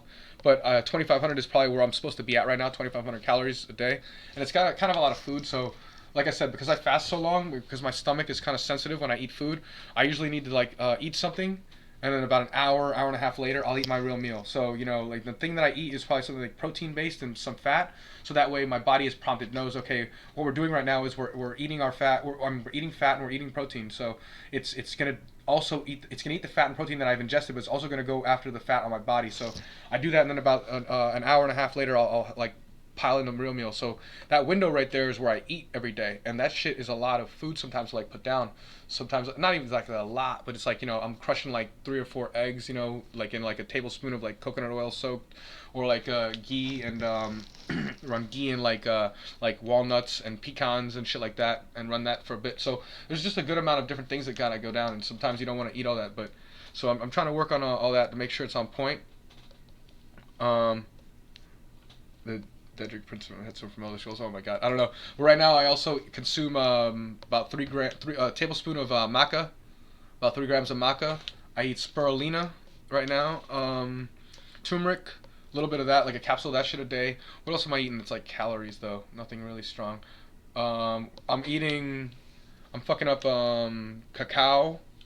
So this is pretty much, I got like a list of stuff I could show to you, that all the things that I like kind of tear up right now, that I'm like, I have like a bunch of stuff that I macroed out that I kind of play with for my daily. I really like chia and coconut milk mixed in like a pudding with all the like the nuts and like the cacao and all that shit at the end. It's dope. Just don't put your spirulina in there because it tastes like shit. Have your spirulina like a little whatever you want. Mix it with a little bit of water or some shit, and then take a shot of that bad boy. But don't do anything crazy. I mean, that's up to you. If you like the spirulina, even if you even want this. But this is where I get some of my vitamins and stuff, and I've been having fun with it, experimenting, see how it makes me feel. But yeah, the keto, like I said, I'll be sliding more into the fats, so I need a little heavier on the fats. So right now I'll be cyclical ketosis is pretty solid. So I think I like where that is. So we're gonna go back in experiment mode. I'll document all that. Like I said, I've been talking about all this, but I'll document it so we can further follow me down that road, and maybe I can help people if they want to learn about health and fitness. Yo, the pants, what up? Oh shit! Oh my goodness, who that is? What's going on in the chat, y'all? That's an old school name, y'all. That's Young Pants. Young and old pants at the same damn time. What up, dude? Who is this person that's messaging me? Someone trying to boost your channel with messages like this one. Find your target audience. Real users only. Cheap as fuck. Starting from $10. What the hell? You guys are being silly. Yeah, dude. What's up, man? It's been a long time, bro. The gaming and all that fun stuff. Oh, what a life. Oh, man. Oh, always a pleasure. Yeah, nice, man. Nice to see you. Yeah, I don't know. The person you met is, I'm a different person, man. I mean, I'm the same, but different, but the same. Still got a monster inside me. Never left me. Still know how to roar. Beast mode, but calm. Yeah, right now I've done a lot of, actually my YouTube is what I've been doing. I've actually been doing VODs. I've been splicing videos out of my VODs for the YouTubes. So, I've just been chilling. I've just been enjoying. Right now I'm just kind of talking my thoughts, doing my thing. AndrewYang and TulsiGabbard, you know, are 2 people running for president right now that I've been really interested in talking about and expressing my thoughts on, and trying to help it started from, I really had some ideas I really wanted to help and help Andrew's campaign. So I sent I recorded something just because. So, and then people started commenting and the videos started getting views and shit. I'm like, what the fuck? So I started trying to make some stuff to, you know, get some content for you guys just for now, but I will be tightening up all this stuff and getting it, like, my goal is to actually have some kind of podcast in the future, like a real live, like something that I do. I've been wanting to do this for about 2 years now. So I finally finding my way there. My mind and my body is getting ready. I'm finally figuring out this is what I want to do in my world. This is how I want to live my life. So I'm, you know, here we go. You just got to see in the beginning stages of what is to be, and I'll figure out everything that's necessary in the future. So for now, we just chilling. I've been having a good time, man. What the hell have you been doing with your world? I mean, a lot of good, a lot of bad. You know, made plenty of mistakes. I was just talking about some shit I did wrong and how 7 months of just completely failing and, you know, feeling icky, awful. And get myself back together, what it took. It just took some time and energy back in the right path, and just, it took me thinking about what I really wanted, you know, What do I want? What am I doing? What do I want? My time is limited. Our time is limited. The time of this world, everything. Holy shit, what am I doing? You know, like, so let's make some decisions. And decisions come with choices that have consequences, good and bad, but the choices are, they're almost stipulations as far as, okay, I want to do this, but I have to, whatever, sacrifice or not. If gaming is a past life for you, so be it. It's gaming is amazing. Gaming is very valuable to a human being. So I've learned and met many great people and learned a great deal about life in general. But gaming has a limitation. Gaming is its rule. The rules of the game you play within gaming, any game, has a limited rule base, obviously. And that rule base, to me, this is my opinion. This is how I view this thing. That rule base is comforting to a person, to an individual, because the limitations of it allow you to play freely within its bounds, within its structure that it is built for you, that you have chosen to play in because it suits your idea of what the world is fun, looks like fun, fun and shit. So this structure that has been created for your appeasement, that binds you by the rule's sake, that you agree to, you go inside of it, you enter willingly, and you play within its bounds. And there you're free. You're free to be who you are, what you are, whatever creative as you may be. You learn about the game. You learn about yourself. There's plenty to do. There's plenty of people to see and meet. There's all types of shit going on in the game. You know what I mean? Of all types of measurements, from the social aspect to the getting better at a skill level, whatever you want to call that. There's all types of things that are going on in the game. But because of its limitation, because of its rule base, your comfort lies within the fact that you don't have to worry about what's beyond the game or anything above that or whatever, because you've entered into the contract where you've chosen it. You're now like you're now like I don't want to say slave, but you're subject to its rule in some senses, because you abide by its rules, you abide by its rulings. I think that life is almost intimidating because there's so many avenues that a singular life can take that it's so difficult for you to identify the rule base and setting, so it's hard to take any single step forward in any direction. Because if you want to learn about computer monitors or grapes, you could spend your whole life trying to learn about that subject and still never figure it all out. It's just the way it is. And we have things like that on an infinite scale in our world. So the fact that it is scary and daunting out here in reality presents some kind of challenge in a different form. How does one even choose which platform to get off into, to step forward into? And there's a great dilemma about meaning and purpose in life, that many people fall into a circular trap where they just, that thing is blunted by all the other things that they pay their attention to, so it doesn't get its fair share of your answer to what is it. You don't really have an answer because you've never really given it a chance to define itself for you. Not everyone. I'm just saying the people like myself who are trapped in the positions that we were in for such a long time.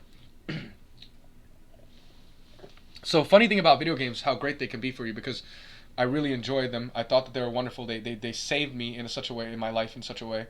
They really saved who I was inside. They allowed me to be free. All those things that I said that were about it. They're great things about it. They allowed me to be who I was within the bounds. They allowed me to meet people within the spectrum. They allowed me to do things that I wanted to do. So I wanted to do, certain things in the game. I had to learn how to do them. I had to learn how to learn to do that. So I had to stop and learn about the YouTubes and the figure out how to Google shit correctly and find sources that I could read and understand and make sense.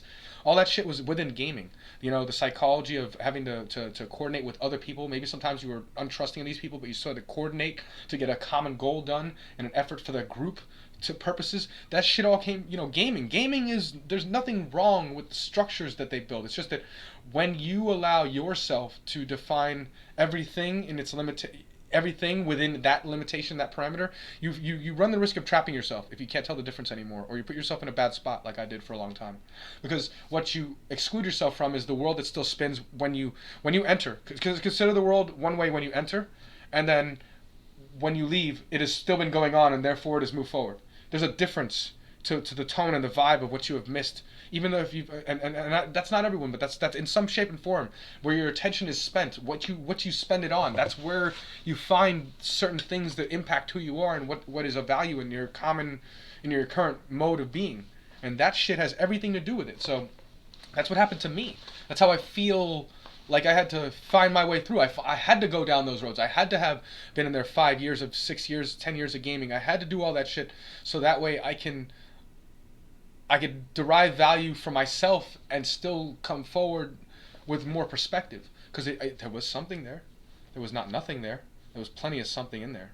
You were a witness to some of that shit. I had wonderful, wonderful, wonderful moments. Times that I'll give up for. I wouldn't give up for anything. And they were in a virtual world. They were not. I was sitting here, same desk. They were not anywhere but in my mind, in my experience, in my reality. It was very real. Everything about it was real. We had a wonderful time. Every second spent with those people. So you know what I mean? Like there's so much good that came out of the gaming world. This the ability for me to be shattered in this world where I came from, things that happened to me that impacted me in such a negative way that I felt really awful inside that I couldn't express to anyone. I didn't know how to express. I just took it inside and dealt with it. I came into the gaming world and it all melted away for a bit. The pieces of me that shattered along with the things that happened to me that fragmented along with those things, you know. Whereas once I was this and then things hit and then I became that. Those things start to like the parts that I could use in the gaming world, you know, start to align themselves back. They start to repair, and they start to make the thing strong. So things start to become whole again, and it could then traverse the area and then leave. So a lot of things happened to me from my perspective within the gaming world itself that was a very big value, a very strong influence on who I am. But those lessons were best taken. They were best not only lived in that way, because there's so many things that, like I said before about the grape or the monitor, there's so many things that you can choose a life to be that would take all of your time, that's worth your effort just because you chose it, because you like it. Has nothing to do with anything other value that you get from it. And it can be that way for anything that you could choose. So I was looking at my time and I was like, what would I choose? What do I choose? And I didn't choose the game. I didn't choose the games. I chose something else, you know. So to be able to figure it out, I think it was a blessing. To be able to know I want to go down this road, I want to do this thing, I want to have this impact. To be able to clearly define that in my mind it feels like a blessing that I have long looked for, didn't know I was looking for, but I think all the time that I spent sitting and thinking and trying to figure things out, that's what I was doing. I was trying to understand what was happening to me. I didn't have any other way of doing it. So that provided something that came of value way beyond that, you know. And you know, like I said, the amount of dopamine, you know, that I got, you know, amount of endorphins that were running through my body from this shit, it's just like adrenaline rush from fucking playing games and having amazing moments, like impactful, memorable things going on that I'll never forget. You carry that with you. You don't leave. You carry that shit full forward, and it's just yet another example of how wonderful a life could be. What lies around the corner, what's next for you. So that's what I kind of took from the games. I mean, I'm sure there's plenty more. I'm sure I left out some stuff, but you know, that's kind of how. There's nothing bad that came from what I did. As far as the only thing that was rough was that I spent a lot of time, because even within the days that went by, I spent chunks of it. I was known for going 10, 20, 30 hours gaming. 40 hours I've done gaming, because I just did. That's another thing I learned about myself: the capacity to go fucking hard in the paint, to be cognizant of what I was doing, aware, all my equipment, my base, my gear, my hard-earned loot efforts were all on the line if I made a mistake. So I had to be aware at least what the hell I was doing, and I did that shit for like 30, 40 hours. I took many breaks. I got up, and like I said, I walk around about every hour and a half. I usually get up and I usually get some water. I usually use the restroom. I do that when I'm gaming, but I would not stop. And I was doing it for the sake of a goal, because I wanted something that I saw in the future, an idea of what the future looked like, what all that stuff. It was crafted in the world of gaming. Like, what else was that? Where did that come from? How did I acquire these things? What is that shit that is defining of me? It's from these moments, these avenues that I went down. So for better or for worse, they're with me, you know. And I cannot thank you enough, gaming world and gaming friends and all the people like you guys that I've met. Like, this is how this shit goes. So there's anyone who breaks gaming down into good or bad, the nuance of the argument is so far beyond that it's not fulfilling to even listen to that. It just can't give you enough. But what we have from it, if you choose to look at this, I go back to that thing I was talking about before about the attitude that you could look at. I could have looked at it, yeah, I wasted a lot of time, yeah, I didn't have anything, I don't have a skill that I've acquired or progressed in life in a way that I would want to, otherwise I spent those 10 hours and 8 hours a day doing those things instead. You know, there's a lot of shit, or whatever time I spend on the days, there's a lot of things that learn the piano, learn a new language, all things I wanted to do, all things I had aspirations to have dabbled in my world, all things that I chose to be better for, that I still didn't find the time or the oomph out of me to do. But like I said, those things were stripes earned, lessons acquired, and now I'm that's one of my goals, actually, to learn to play the piano in the next year or so, and as well a language that I've wanted to learn a language for a long time. And I'm Chinese on both sides of my family, so I think I'm gonna try to learn a Chinese. Finally, I've figured out I've liked German for a long time. Spanish I learned a little bit. I've definitely been thinking about a lot of these languages, because I think it's gonna help me in my mind and my journey to enhance my brain. Since I was a little kid, I've always wanted to talk to all types of people, different languages. So it's a plus on my actual bucket list of things, my personal life goals. And then I think who knows what lies around the corner from connections I've made like that. So these are things that I'm trying to put on my list right now, and I've gathered the strength inside of me to try to give some time. Right now, I think I'll do 30 minutes a day for piano. I've already looked at some of the math and the numbers. It's difficult, man. If I did 5 hours a day, 5 days a week or 4 days a week for learning Chinese, it would take me 88 weeks or some shit. So holy fucking shit, dude. There's a lot going on in some of these. These are not small tasks. They're gonna take time and effort. I'm probably gonna fail, but Marianne said I gotta try again tomorrow. I can't stop. So I'm gonna find a way to get some of these done for my own. And because I'm doing the nootropic stack and I'm learning how to try to grow my brain a bit, try to get stronger. I think it's only fitting that I put it to a test a little bit. Things I've always wanted to try to do. So you guys are gonna watch me go through quite a bit in my journey in life, and who knows what happens. This is what's going on with me. This is where I am right now and what's happening. But let me read what you guys are saying. I see Pants say you just gotta go. Hold on. Talking about all this while I'm playing Pillars of Eternity. I hear you, man. It's way too complex for people to view it as simply bad or good. It's just another avenue where you can express themselves and create new experiences. It can be good or bad, but ultimately what it comes down to is remembering to have balance. Yeah, that's one thing I had to learn. Gotta run though, my man. I'm at work right now, but it was nice stopping by to see how you're doing. Dude, thank you very much for stopping by, Pants, and checking us out. To Pants, everybody. Yeah, the Pants. Yeah, man, it's a pleasure. Have a good night at work, my dude. I will maybe see you around in the future. I do these infrequently, but I'm trying to get them more and more, do these more and more. So, you have a good night, and I'll be around more. But yeah, I mean, you're playing games, like I said. Everyone, hyper-awareness, Twitch reaction. Much love, brother, always. Later, Pants. Thank you. Thank you for stopping by and speaking in chat. It was a pleasure. Yo, listen. People train their brains to be smarter, like memory, certain little simple, well, I guess simple, but not simple at the same time. They're useful, right? These cognitive gains, though, I was going to say, as far as, memory and reaction coordination, reaction time, that's funny stuff. But, like you said, hyper awareness, Twitch reaction, critical thinking, language, familiarity, dedication, respecting failure, self-growth. Gaming is all these things. That's exactly what I was talking about, my dude.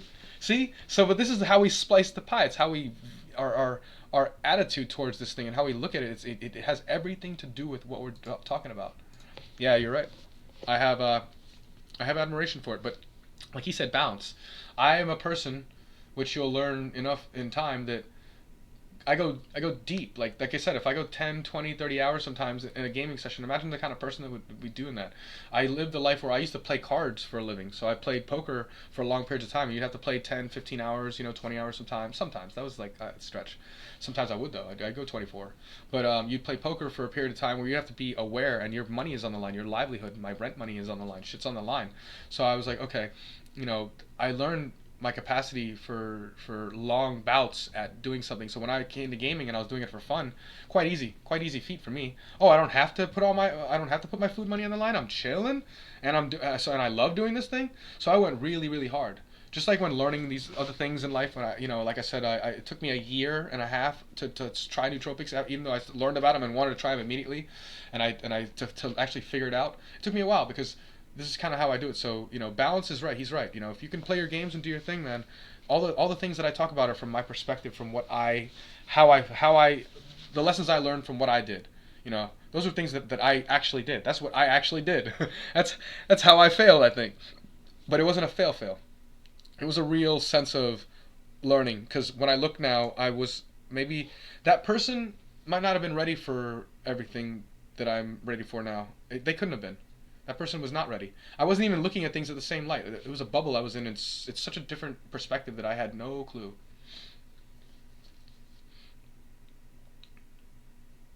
But the skill set, interesting, dude.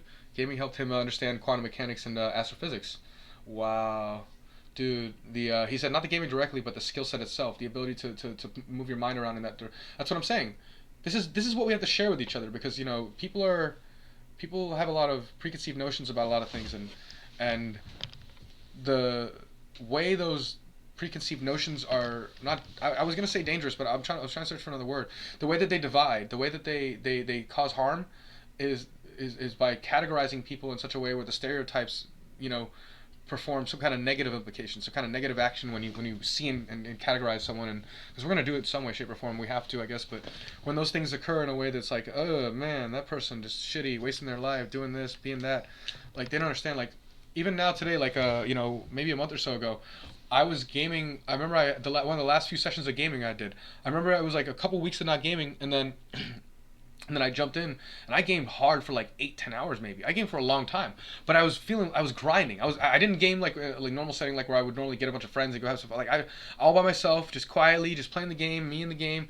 And I was I was having so much fun because I was just like, it was like a different kind of mind like release, mind therapy type of like real meditation, relaxation. So like it did serve that purpose in its own way, because I was used to it and comfortable with what I was doing. I used it for that purpose. So I definitely see how exactly what you were talking about. Like, but like I said, it's been a different vibe.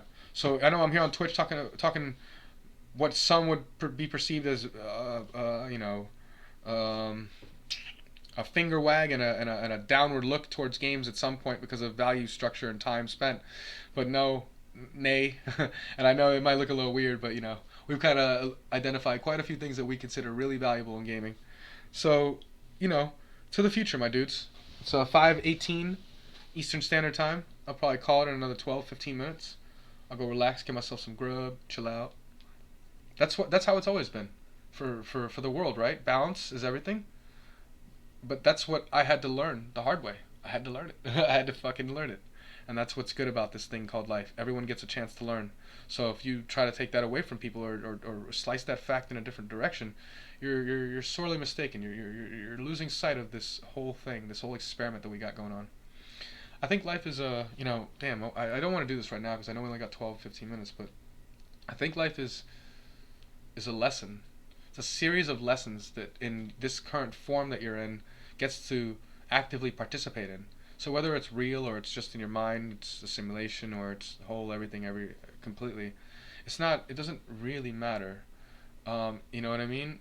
It's one of these things that it seems like a process that each individual has the gift to go through in some shape or form, that if we look at it in the way we were talking about before with our attitude and the light, in a good light, then it's one of many possibilities that a consciousness can develop within, or be enveloped within, or absorb and prosper from or through. And this is where it gets so interesting, you know what I'm saying? So I think that this life thing is just one ride. Just like I think dreams are a different type of reality. Just like I think is this one reality? Is this all like, I pose this question to myself a lot, or back in the day I used to do it a lot. Is existence in the universe? Is all of existence itself within the universe? Or is the universe within all of existence? And it kind of gives you a viewpoint on how I look at some things. What's up, Watermelon Totem? I know you from somewhere. Probably from a game. I've been grinding IRL more than gaming. Oh yeah, buddy. It's not a bad thing. His memorial is on the 24th. Very true. Yeah, dude. Wow, dude. Interesting. Yeah, so I think to myself that what we got going on here is quite a bit of an interesting ride. So when people say these cliche like things like you can do whatever you want, be whatever you want, it's like cliche-ish, but it's in your own reality, in your mind. You can really develop your own pathway as you see fit by actively, excuse me, my nose is bothering me, actively interacting with the present, as Jordan would say, the majesty of being that is all around you is inexhaustible, right at hand, and it's full of potential, and it's the unknown. You can interact with this thing and direct reality in such a way that you might just be able to maybe not aim and hit perfect the bullseye of the future that you want, but land in the general direction. And it's very, very, very interesting to really come to grips with that type of thing. So if that's true, then, and this is a reality of the simulation, or it's not, or whatever, but it's a lesson gathering process that every person individually gets to go through, then it gets quite interesting. You know what I'm saying? You know, now we're getting into some interesting areas where it's a little different, but because it doesn't actually matter, you know, what viewpoint you hold as far as where life comes from and how it you know, what is the whole thing about. Dude, you've been losing weight? That's amazing. What have you been doing to lose weight? Talk to us a little bit. I really want to talk to some family members and friends and try to help them somewhat, man. It's been a difficult road sometimes, even though I know a lot of stuff, but I'm always happy to hear BattleNet. Yeah, maybe so, Watermelon. What you been up to? One of my favorite theories is that dreams are us looking into the multiverse and seeing your other yous. Holy shit. Yeah, dude, that's kind of where I think I think there are lessons learned. I think there are other parts of reality. If our universe is just a part of existence itself, and existence is the multiverse and layers of conscious possibilities. Like if you alter your state of being and you see something, or you maybe make a travel. We'll talk about travelers. What I think a traveler is. What I think travelers are for.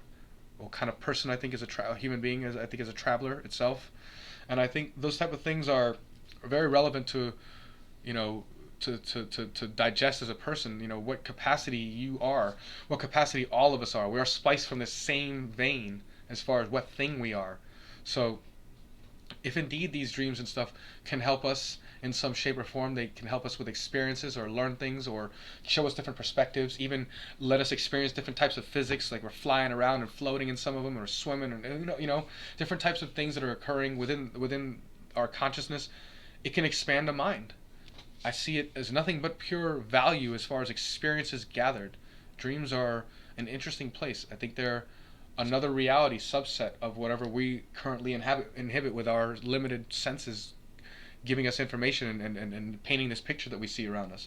I think the dreams are just a different part of reality, which are included in the multi versions of the verses that we inhabit beyond our single universe. I think that's what's going on here.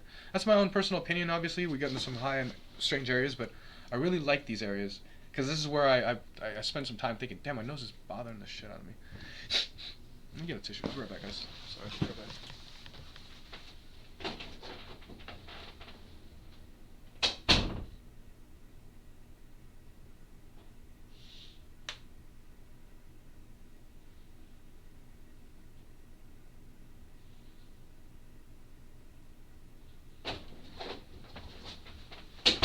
Alright.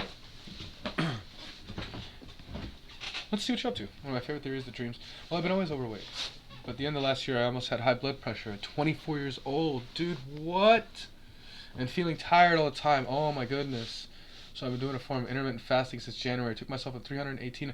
Oh my goodness, dude. Yes! Congratulations, Watermelon. Congratulations. Bro, a man, a young buck who is saving his own life by the power within inside of him, from the strength that he can possess, every human can possess, bro. Pull yourself out of that, man. Get yourself back. You can do this. You got a long ways helpful to go, man. Sometimes it takes that far down to go. You got to rock yourself to the core to build it back up. Dude, what a powerful, good move. Oh, do you need any information? Are you happy with where you're at? I'm just gonna go down some lists. If you're interested in exercising and information as far as that goes, Scott Herman Fitness is a wonderful free place to go on YouTube that can show you form and exercises in all different styles. That's a guy who really speaks well to me. I really like his no bullshit attitude and how he dissects the information. He even gives you a little bit of breakdown of some muscles and how they're supposed to move. Very important stuff. So really cool dude. Thomas DeLauer. Nutrition is probably the top of my list as far as explaining science while mixing practicality and usage right along with it, and breaking down subjects in a way that he really helps me understand things better. Sometimes you got to watch videos once or twice, 3 times, stop and Google words, all that shit. You know, learn how to learn. Get down. That's individual. That's outside this stuff. But Thomas is a really, really strong inspiration. Thomas DELEAUR. No. DEL. AUER, Delauer. Yeah, that's him. Excuse me. I believe it's AUER. If you want more information as far as interesting people to follow and biohackers, Ben Greenfield is interesting. Peter Attia is interesting. Kyle Kingsbury, very interesting. The On It crew over there in general, On It. You can find some of their podcasts on well-being. They're pretty dope. Dr. Rhonda Patrick, Dr. Sandra, or Dr. Panda Sitchin? Panda, oh my goodness, what's his name again?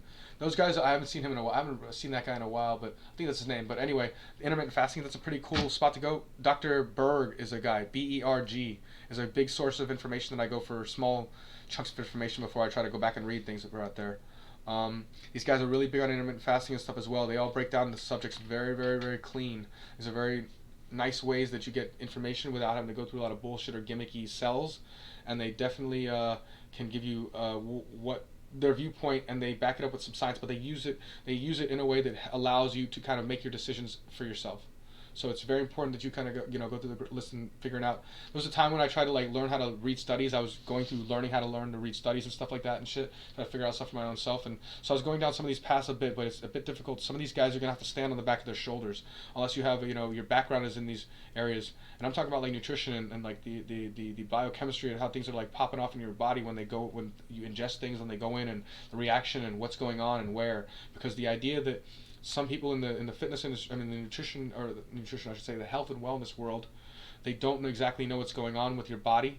No offense to anyone, but sometimes if they know how to, hey man, you're having this ache or this symptom in your mind or whatever's going on, I have this remedy, this treatment that can help you and make you feel better, but they don't necessarily know the inner workings of your body all the way down to what's happening at a cellular level or what you're ingesting or what your lifestyle looks like to create some kind of craft and a way forward to make you feel better. I went through the industry myself. I did a bunch of tests. I spent a bunch of money on some of myself for a little bit and tried to see if I was alright inside, because I didn't care about my health my whole life, so I never did any blood tests or anything. I didn't give a shit. So I finally did, and and when I started talking to them, I started to realize how they didn't know a lot about certain things, and I didn't know a lot, but I knew that they were probably not right, because what they were telling me seemed like some boo-boo band-aid shit, and I was kind of feeling a little weird, and I didn't know what to think of it. But I went through some tests, and it cost me a bit of money, and I got checked out. I was all right in the end, but I was just like, I was unsure of what they knew, and so what I started to try to do for myself, I started to try to build on what I learned and sort of go forward by experimenting with my body and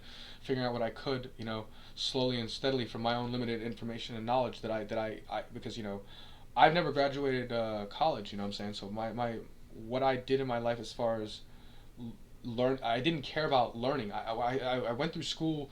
I moved through school in such a way with my memory. I was able to like remember things really well, so I could always like remember answers if I wanted to. But I never had to like really work hard. So, like gift and a curse, I guess. I didn't have to work hard for shit. So like studying and stuff like that really. So when it came to it, I just passed and made it through. I was in like honors and advanced placement classes, shit like that. So I was in class with all these like gifted and smart kids. So I was kind of like learning some shit that is interesting sometimes. So I would try to pay attention, but most of the time I didn't give a fuck.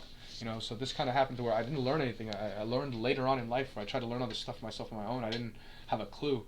So as far as some of these people I'm talking about, they really have stepping stones, because I couldn't go through these processes. I didn't have 20 years of this shit, under my belt. And like I said about health and wellness, one of my good friends, he hurt himself. I'll tell you a quick story. He hurt himself. He was on one of these, he was actually over 300 pounds as well. He's one of the people I want to help. He's one of the people I've been talking about, in some of the other videos. But I'll read what you said in a bit. But he went on one of these where I live. There's these like indoor skydiving arenas, and they have these humongous fans and whatnot. They blow you up. I don't know if you've ever seen these things before, but they will levitate you basically and whatnot. So he went on one. He had to sign waivers, and he said that they turned the fan up a bit. He said that they, he wasn't advised to go on it, but one of the guys was saying it was okay and shit, and they end up letting him go on it. He gets on it, and he snaps his neck back a bit. Like, he doesn't snap it fully, but he gets like a whiplash type of feel, and he hurts himself. And he doesn't know what's wrong, so he's going through the motions. He's not feeling good. He's trying to work it off, and just trying to deal with, let it rest, let it heal. Typical American, we don't have, the best like sense of healthcare and wellness for ourselves in this world, because the way our systems kind of partly run, the way this shit happens. That's why universal healthcare for all, or healthcare for all, excuse me, and just a couple with universal basic income. I know I keep saying those things, but talking about them, but it's important. These things are, it's to the root of all these subjects of what matters to us. These things really have a big difference in how we decide what to do with our life, you know. So he's taking it easy on himself. He's trying not to hurt himself or anything, but he's not really trying to, you know. Then he's getting worse. He's starting to like not being able to move himself. Like he's starting to hunch when he talks and having pain constantly. And he starts to lay down a lot. He starts to like not being able to like even go to work and do his thing well. He starts to like really hurt, and then something's wrong. So he's starting to like. So he goes. Yes, he has insurance. So he starts to get doctor's opinions. They go through some tests. They start talking to him about what's wrong. They don't know. They start giving him some painkillers. They start giving him some medicine. He doesn't want to take them. He doesn't like it. He starts making him feel like shit. He doesn't enjoy them. He has never taken painkillers in his life. He's not a person who eats that garbage stuff. You know, maybe he does other things, but he's not really enjoying that. So then he goes to home and he tries to deal with what they've given him, and he goes through the motions and he says something's still wrong and he's getting worse. So then he goes back and he has other doctors look at him. They schedule appointments. They take quite a bit of time too. It's like 7 days, 10 days are going by. Each day, each moment is going by. He's hurting.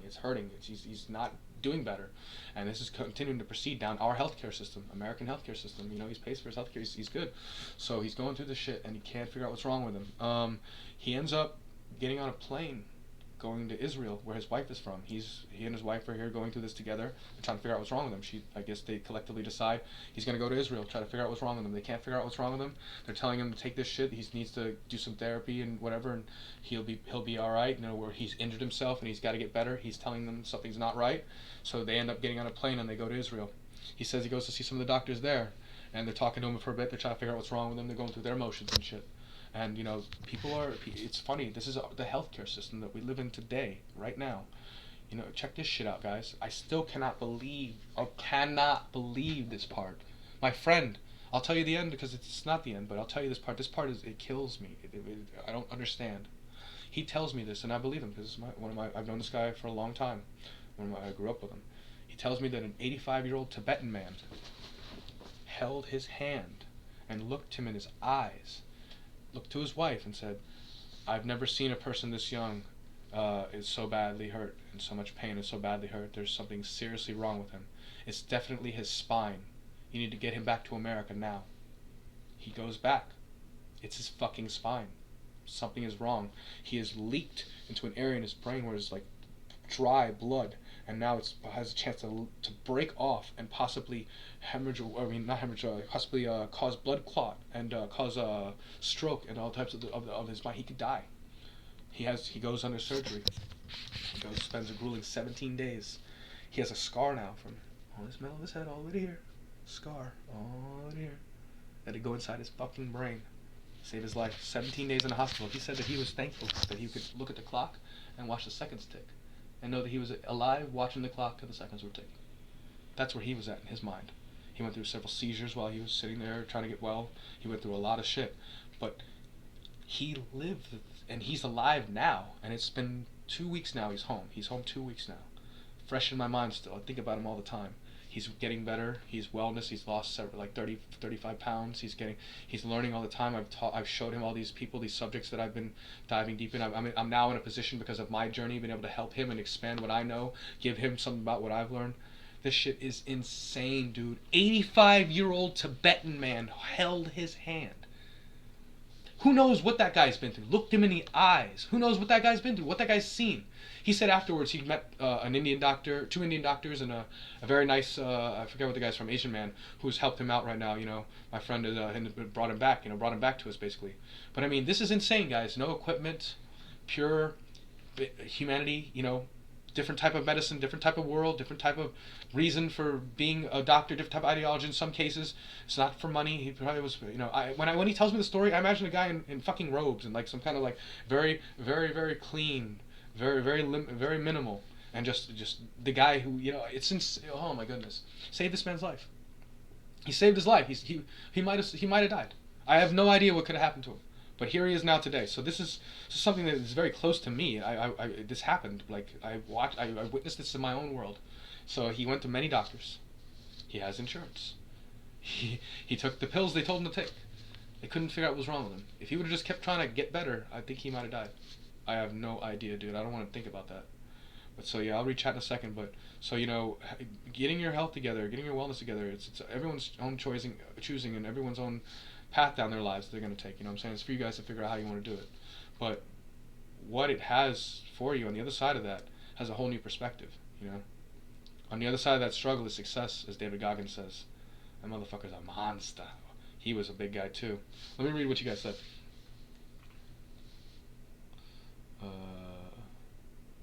Okay, let's go, Watermelon. Let's talk about you a little bit. I want to see what you're up to.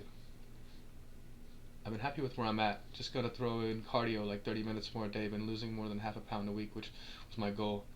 I'm also not pure cutting. I'm lifting 3 times a week. Oh, that's awesome. Hold on. I've heard of a majority of those names. Awesome. I literally can't eat unhealthy food anymore. It makes me physically ill. Yeah, it does. It will. You'll feel it. You'll actually feel it. We'll talk more about that in a second. Maybe a little bit about why the empty calories they are and what the processed oils that they're made of do to you. I'll tell you, because they're actually they're actually part of your cell membrane. They actually create your cells that you're made of. So the unhealthy oils that you ingest are actually physically making up your body. So yeah, that's probably why you don't feel so great sometimes. I'm sure that's not actually why you don't feel great, but I'm just saying, in my mind, it's like what I'm like coming to. It's like that process alone will probably make a body not feel good. This is complex and hard to ingest, but I found it helped to help on gaming as a better perspective mentally. I will save that for later. After the death. Oh, dude, so awesome. Marcus Aurelius, best lectures on Stoicism ever. Oh, dude, thank you for that. Whatever that is, I don't know, but I'm gonna read it. I'm gonna watch it. 42 minutes. Okay, 42 minutes. All good. No worries. 40-minute lecture. Pretty sure the guy has Asperger's, but he really knows what he's talking about. Good shit, dude. I'm gonna check it out. I appreciate it, but I'm pretty good mentally. People call me not normal sometimes, but if someone doesn't like me, fuck them. I'm just a super blunt dude sometimes and don't beat around the bush. That's valuable. So you got to be who you are. We need every type of human. I got nothing else to say about that. Aneurysm. Thank you. There it is. Same thing. I don't know why people are obsessed with other people's positions in life. Yeah. There's a lot. That's a hard question to unpack because there's a lot to it. And we kind of cite a lot of Jordan Peterson for that, going down that road, because there's a lot to people attached to why they do things, and subconsciously as well, habits that they formed, things that make them upset and jerk them in the right way that make them elicit some kind of response, the pure joy of dragging other people down with you. There's a lot of stuff to talk about that. Lecture's just a Roman philosophy special. Yeah, I know. I've read and listened to a little bit about the Stoicism, Marcus Aurelius. Actually, one of my friends, I nickname him Marcus Aurelius the Third. Yes, indeed. But as far as the pounds and the weight, I just wanted to say one thing to you, Watermelon. I don't think you should worry about the numbers too much. Once you know you're healthy and you're getting healthy and you're starting to collect a regiment, you know, you start to input the daily routine that you like to do, and you continue to build upon it and know why you're doing what you're doing in each component and what's happening, and learn more and expand them more. I think that's what you should worry about and put your energy in. And I think the more time that you that you revolve any of the other things around, it's hard to say because you're not talking to me, you're typing, and I know how I've been a person typing on the other end of that a lot, so I know it's like, you know, you read it and you're like trying to understand what they're saying, but they might misconstrue you and all types of fun stuff. But I just say a word of caution is to not overly worry or wonder or look at numbers in a way that impacts you in any way at all. You know what I mean? Like, so in other words, like if you look at them and you get a feeling from them in some kind of funky way, you know, if it's good, you know, that I feel like that's okay, but I don't feel like it's the perfect remedy. I feel like you should use the numbers as a curious position on what you're doing, why you're doing it. Like, oh, I'm an extra half a pound over. Wonder what exactly I ate. That's kind of cool. Wonder if that's a good. Maybe I'm building a little muscle. Like all the fun stuff, all the bad, and you just ride it along. I think it's more fun to do that. So those things. That's my own personal opinion. I don't think that's and I don't know how you're using the things. Maybe you just look once a week. Who fucking knows? It's a small mute point, but I think overall you're whooping ass, dude. You're doing the thing. You're doing the thing. They're doing the right thing. You're saving yourself, and you're not only that, but the sheer energy and ability to influence the people around you in a positive way just by taking a hold of your life in this area and deciding to make a change and going forth. You know, summoning whatever you have inside of you to try to figure out how strong you are and pushing forward in this avenue with whatever goals in mind and whatever prosperous markers that you've chosen to line out. That alone, that glowing light, that idea of you doing that, it brings so much, small and large, to people around you. So, man, very good, bro. I'm glad to hear that kind of shit, dude. It makes me very happy. Things like that are very. They're the stories you carry with you. You know what I'm saying? They're the things you bring along with you. You know, you were 24 years old, dude. Dude, Jesus, dude, you could have lost your. We could have lost you. So yeah.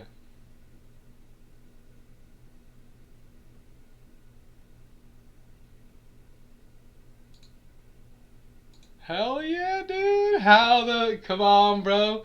Can't be much better than that, my dude. And this is the thing, it just begins here. Plus, you get the actual benefits of working out. Your body thing works better. Your mind works better. You actually, you probably like the way you look better. You know what I'm saying? Like all that cool shit going on, bruh. That's one hell of a success. Watermelon. Dude, watermelon's whooping ass, dude. I love this kind of shit, man. It's like, yes, like, yeah. Like, we're doing it, boys. We're doing it. People are getting better out there. It's nice to see things. Jordan would say it's really nice to see things that are not so good get better. You know, that weren't so good get much better. We're in a great place.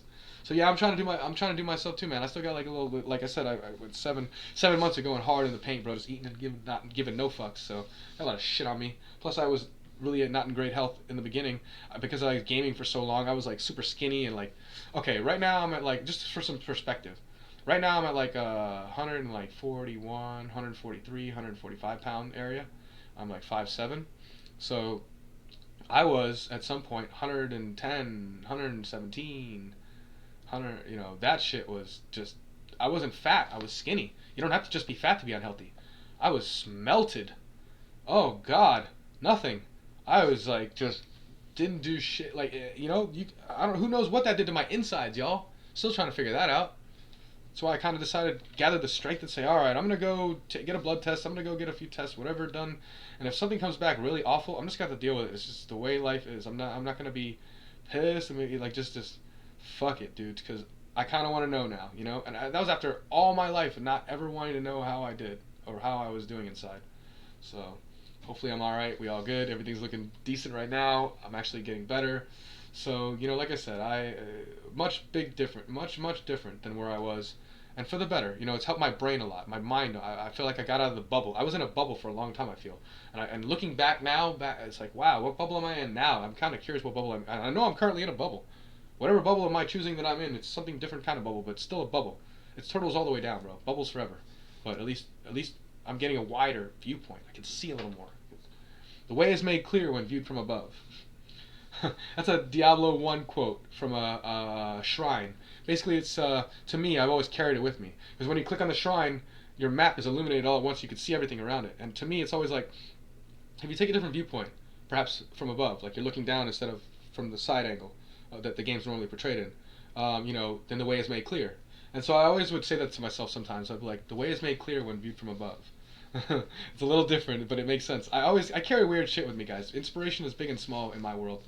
I have strange things that I consider important, I guess. But I don't think they're strange. I think they're just right. I think every person has to find their own little things in life that, or be inspired to, you know. I hate medication in general, produced by humans. There's something to say about psychedelics because it did get rid of my best friend's dad's seizures completely, and he got his pilot's license back. Holy fuck, that's an amazing story about psychedelics, Watermelon. Dude, I have a clip on YouTube or two about what I think about psychedelics and stuff like that, about the mind altering process in itself. But I really there's a lot of value. I haven't done them much, but I believe in mental health the natural way. Done the natural way. Dude, 100% I'm with you, bro. Wow, Watermelon, man, we're in good company, man. Yo, Toan, we're in good company, my dude. We're having some fun today. We're meeting, you know, some of the old folk from old and new. We're getting some people came in and out of the thing today. We're having some fun, clipping it up. I'm probably gonna go shortly. It's about 5:45. I gotta get to sleep in a couple hours because I got early wake up. I gotta wake up like 4 a.m. But I'm gonna go eat some food a little bit. I'm gonna make myself a nice little meal too. I don't know. I'm gonna do a little bison burger to start. Then I'm gonna prep my actual meal. Probably do like a ribeye. Fucks with some. I have a bunch of avocado, so I'm gonna tear into some avocado. Definitely a bunch of walnuts seared in ghee. I'm gonna do some chia, some coconut milk, some maca powder, and some cacao with some pecans for dessert. So I'll mix that into like a pudding and put that shit into the fridge.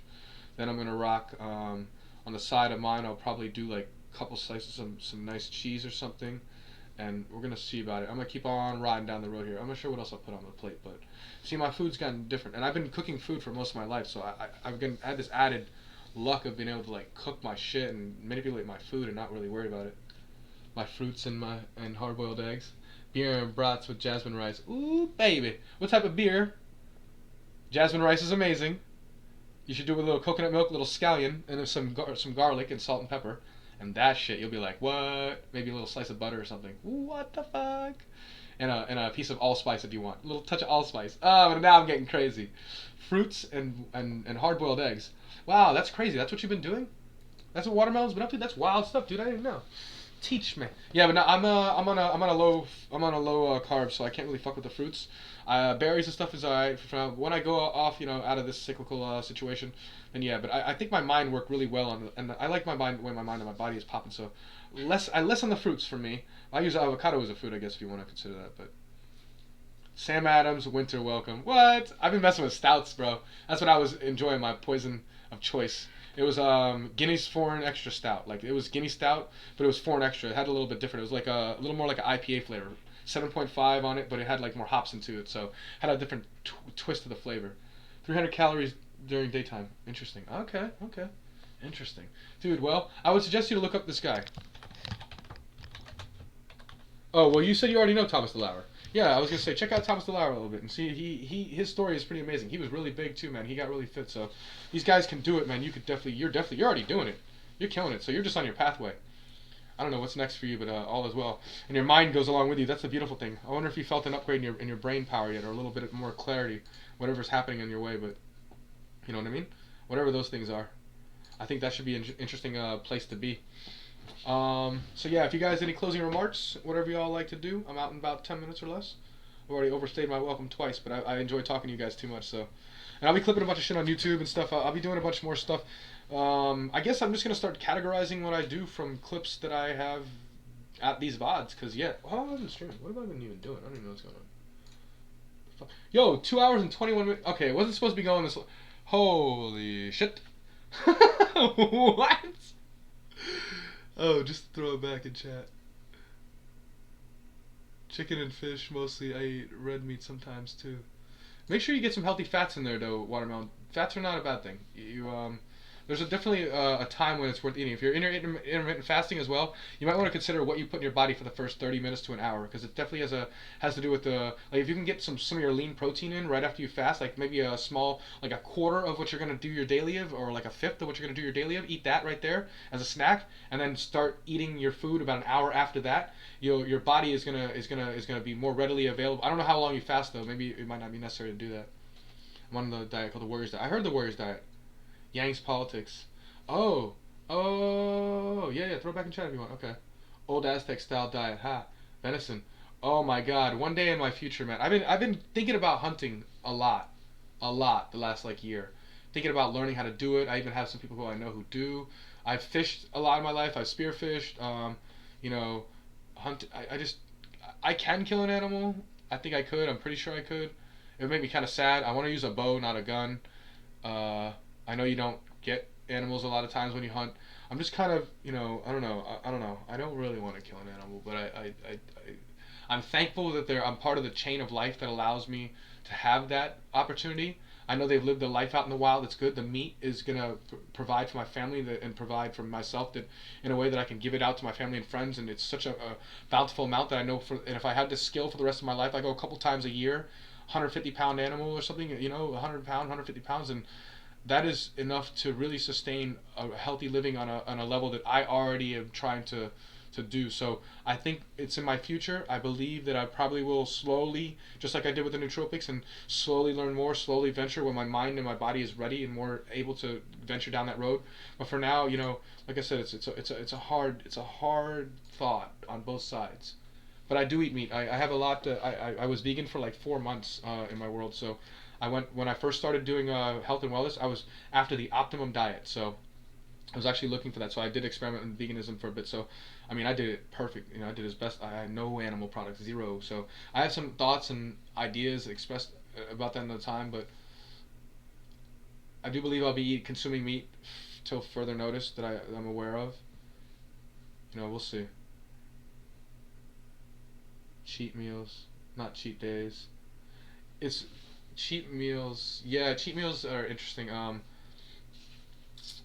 Because of a ketogenic diet lifestyle, the carbs and being in and out of ketosis, even cheat meals are probably like more of certain things. But yeah, I like that. I like the idea of like feeding your mind the ability to like if it craves something, the ability to like let it have, and then like you're on your path, and then you veer off your path to have it, and then you veer back on it. Like that lifestyle seems more than feasible. It's almost like enjoyable because like you're on your path, and then you want something, so you go off it because you know that you're able to get back on when you're ready. So you get off, you enjoy, and then you get back on it, and you're riding again, and that shit is empowering to a person. You know you're strong enough to handle it. It's beautiful.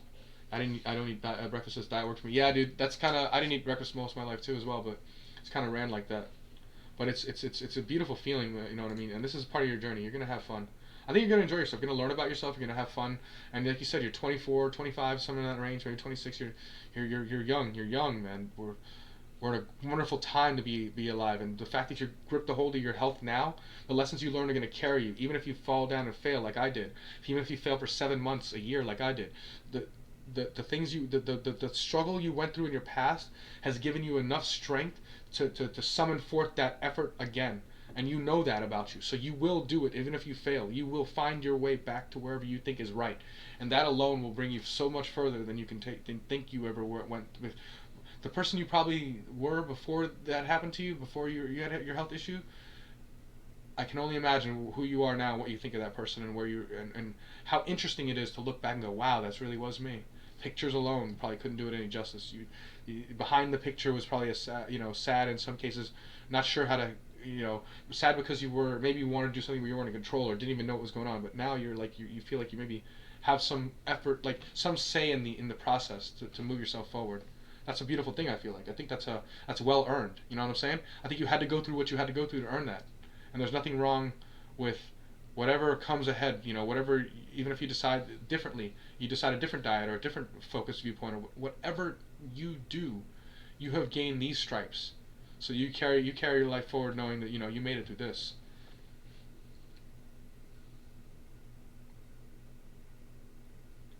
Hey, sitting on 2 fellows. Yeah, I heard that, buddy. Understood. I have a friend that I won't see for another 4 years. He's serving 13 currently. Like, this shit is sad for me, man. I really, really want to see him back, so we'll talk about that another time too. I really want to see him back. But anyway, I talked to him now. I've connected back, and it's a beautiful thing that he was done wrong, I think, from my perspective. So our perspective, I guess, we still can't figure out exactly what he did. But so we're gonna, figure this out. But right now we're doing good things, man. We're starting a small community of just us right now, just the 3 of us talking right now, but more people have joined and people came and went, and there's more people to come, and this is the beginning. We share our stories. The stories you shared, thank you for that today. Yo, Tahan has definitely shared stories. Man, dude, you guys are both why I want to do these things, to communicate with you guys and to find ourselves stronger, having learned lessons from each other is what propels us forward.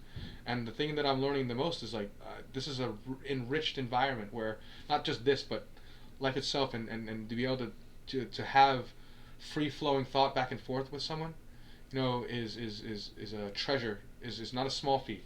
There's something that I put on my Twitter that I never ever took off. It's funny. Let me just read it verbatim, because it's how I feel. I started this channel, the Twitter feed, like 2014 or something it's September 2014, and I put this quote up, and way before I thought about ever trying to podcast or ever talking to the world in this way, this is how I felt inside. I'll read it to you real quick. The one thing I love most in this world, a great conversation. It cannot be bought, taken, or forced, simply given out of respect from one mind to the next. That's one of my favorite things in this world, it feels like. And to be able to share these things with you guys is very interesting. So maybe there'll be a time when I won't be able to read chat very much and stuff might get crazy. I don't know, but I plan on doing live streams quite a bit. I enjoy that. Oh wow, you're Justin? Dude, that's amazing. I didn't know it was you the whole fucking time, bro. Congratulations on your pathway to AI as well. I think you're in a really interesting field. Oh my god, and I'm glad I came. Good words. Thank you. Yeah, dude, that was me 5 years ago? That was me 5 years ago. 4.5 years ago. Before I even deep into gaming, still gave a fuck. Wow, I can't believe you're Justin. I think I know you from Diablo. I'm Melon Totem. Yeah, you must, man. I don't know. Hence black and white chicken. Yeah, now I get it. Uh-huh. That's funny because I didn't catch that right away. I kind of flew over it because I saw it and my mind thought, I was like, what? And then I kept going because 3 things were going at once and I was starting off on the conversations. Oh, goodness. Yeah. So I'm going to get that food and, it's funny because I keep on wanting to leave, but I keep on not leaving. I have time. I can actually have an extra hour I can extend to myself. Not here, but I'm not spending an hour here, but I can't believe I did 2.5 hours. 2.5 hours and 24 seconds, y'all. Or 34 seconds. But yeah, because I have to wake up about 4 a.m. I don't want to say anything definitive as far as what I'm doing next, but I think I need to spend some. I think I've exhausted some of what's been in my mind that I've been wanting to get off my chest. I think this is a really good thing because now it leaves more room for more stuff to fill up again. And what I'm going to do is I'm just going to go through my notes and all the stuff I've been thinking about for all this time. And I have lots and lots of stuff that whenever I get too overwhelmed in my mind, I open my phone and start just writing things down and start flipping through it and getting in there. So there's a lot of different things, all types of subjects. So I think I'm going to start categorizing them a little bit, organizing them a little bit, having some kind of game plan for you guys. That way we can have some fun with these. And for me, I'm going to look about trying to talk to someone else. Maybe I have a friend of mine, one of my friends want to talk off camera, that they'll say a few things, they'll talk when they want to, but have it be an actual 2-person thing. That's what conversation does. Yeah, Jordan Peterson would say that's what thinking is. Sometimes that's the only way people know how to think. They have to hear themselves and try to say things out loud for their own sake, and move it around in the general space in the discourse so that way, they can think. That's how people think. You're right. You're exactly right, bro. You're a smart person. You said you were 18. Is that right? You're smart for 18, bro. You're fucking yeah, man. And you're going into AI. That's interesting. I wish you well. If you have any topics of conversation you want to ask questions about, you are always welcome, obviously. And yeah, it is kind of interesting that I found you from YouTube and I told you to come through. I mean, you were just like online and randomly a bunch of other people commented on the videos and stuff. I sent messages back, so it's kind of nice that we got a cool couple people on YouTube commenting. And in less than 24 hours, you're 40. Heard. Okay. All right. Cool. Oh, I didn't see. Oh, I read that wrong somewhere. I was about to say, homie. Damn, son, 18 years old like that. I was like, damn. But anyway, the comments and stuff like that, I gotta kind of figure out what's going on. Awesome. Yo, 40 is young. One of my friends is like just turned 43. One of my older friends. Cool dude. He's young. 25 now. Gotcha. Yeah, guys, I don't really release my age and my name and stuff online. I try to protect myself as best I can. So, but just know. Sometimes you guys catch a gist of my age based on things I say and what I reference and stuff like that. You just kind of look closely for clues, I guess, if you really do. And poor as fuck. Interesting. Dude, we're in some interesting times. Well, AndrewYang, TulsiGabbard, guys. Get hype. We can do this. We can do something. Ain't nothing wrong with that. Thank you for sharing the stories and stuff, though, guys. I'm probably gonna head off in a bit here. Congrats on making it to 25. Yeah, for sure. 25, you're officially an adult. Your brain is officially fully developed. Click checkmark. I don't know when and where and how. I mean, biology probably didn't know what the fuck age you are. We just use the numbers, so. Approximately. Guys, I will leave the floor. I yield back the balance of my time. You have the floor. And then if not, this is a wonderful encounter, and I will clip some stuff from this for the YouTube. I will try to respond and manage the YouTube. I will work on all the stuff I can and keep on going with my normal life and keep moving forward. I've tasted death more times than I wanted to. Yeah, one time for me, I felt like I've had a near-death experience. We'll have to talk about that another time. I'm not ready for that story today, but this shit was fucking nuts city. Well, I guess twice if you count some of the time that I didn't know I was in danger. Someone got shot like near me, and it was like gunshots, and I like made it into the building that I was going into before it. Anyway, by orbit standards, you're actually 27.32. Well, you motherfucker. Hilarious. Is that really? Really? Oh, God. Alright, well, I've been in gangs since 13, so. Wow, dude. That was about the age that they were trying to get at me. I was like, hell no. I ran away, I was scared. They were trying to, like, come here. Hey, come here. Come over here real quick. And trying to talk to me and shit. I was like, I just like got out. I was on my bike and shit, so I had to like turn around and just fucking fly. Roll out. Get the hell out of there as fast as possible. That shit is hilarious, dude. Alright, guys. I don't want to leave you guys. I really don't want to leave everybody, but I gotta go get some food. It's the thing about balance. Like I said, if it was up to me, I'd be sitting here talking. I'd try to take another 5-minute break and I'd come back here and talk for another hour. So I didn't already see another hour and a half slip by me without a problem. I was just deep in thought, deep in zone. And whatever I said that I incorrectly said, if I made mistakes, you already know my intentions. You know where things what I'm saying come from. So it's not to offend, it's to uplift. And we gonna get down. Shit, I ain't gonna say that again. I ain't got to say that. That's what the fuck I'm doing. You know why I'm doing it. And all of you don't. Anyone who doesn't, they probably hate. Bro. They're probably just straight haterade. But like I said, I'm gonna do. Oh yeah, should we ask?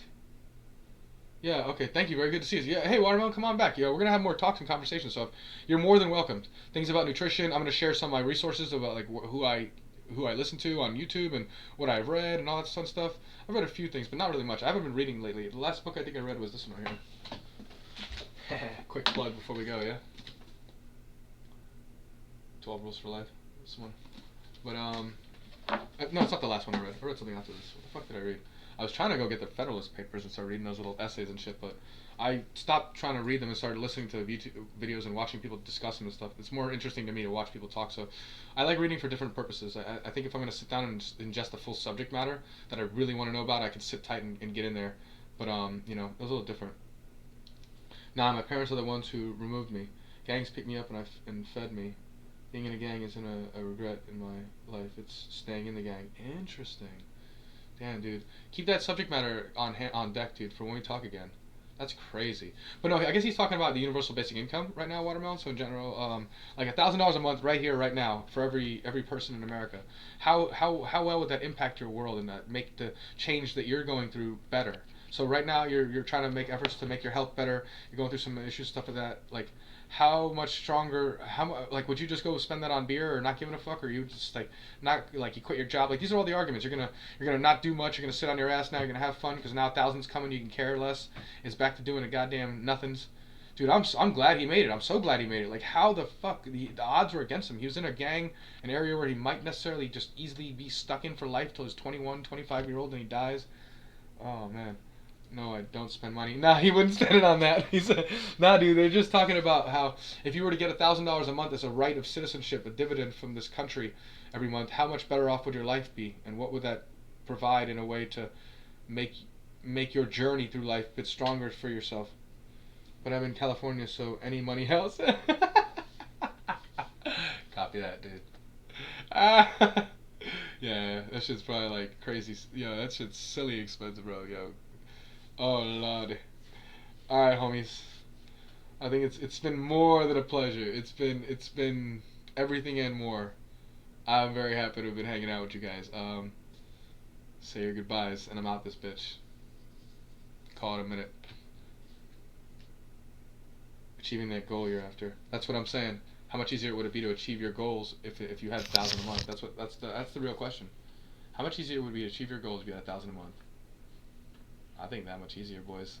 We'll end on that note, yeah? Ain't it worth it? Alright, peace. I'm out of here. Going to get some grub. Y'all have a good night.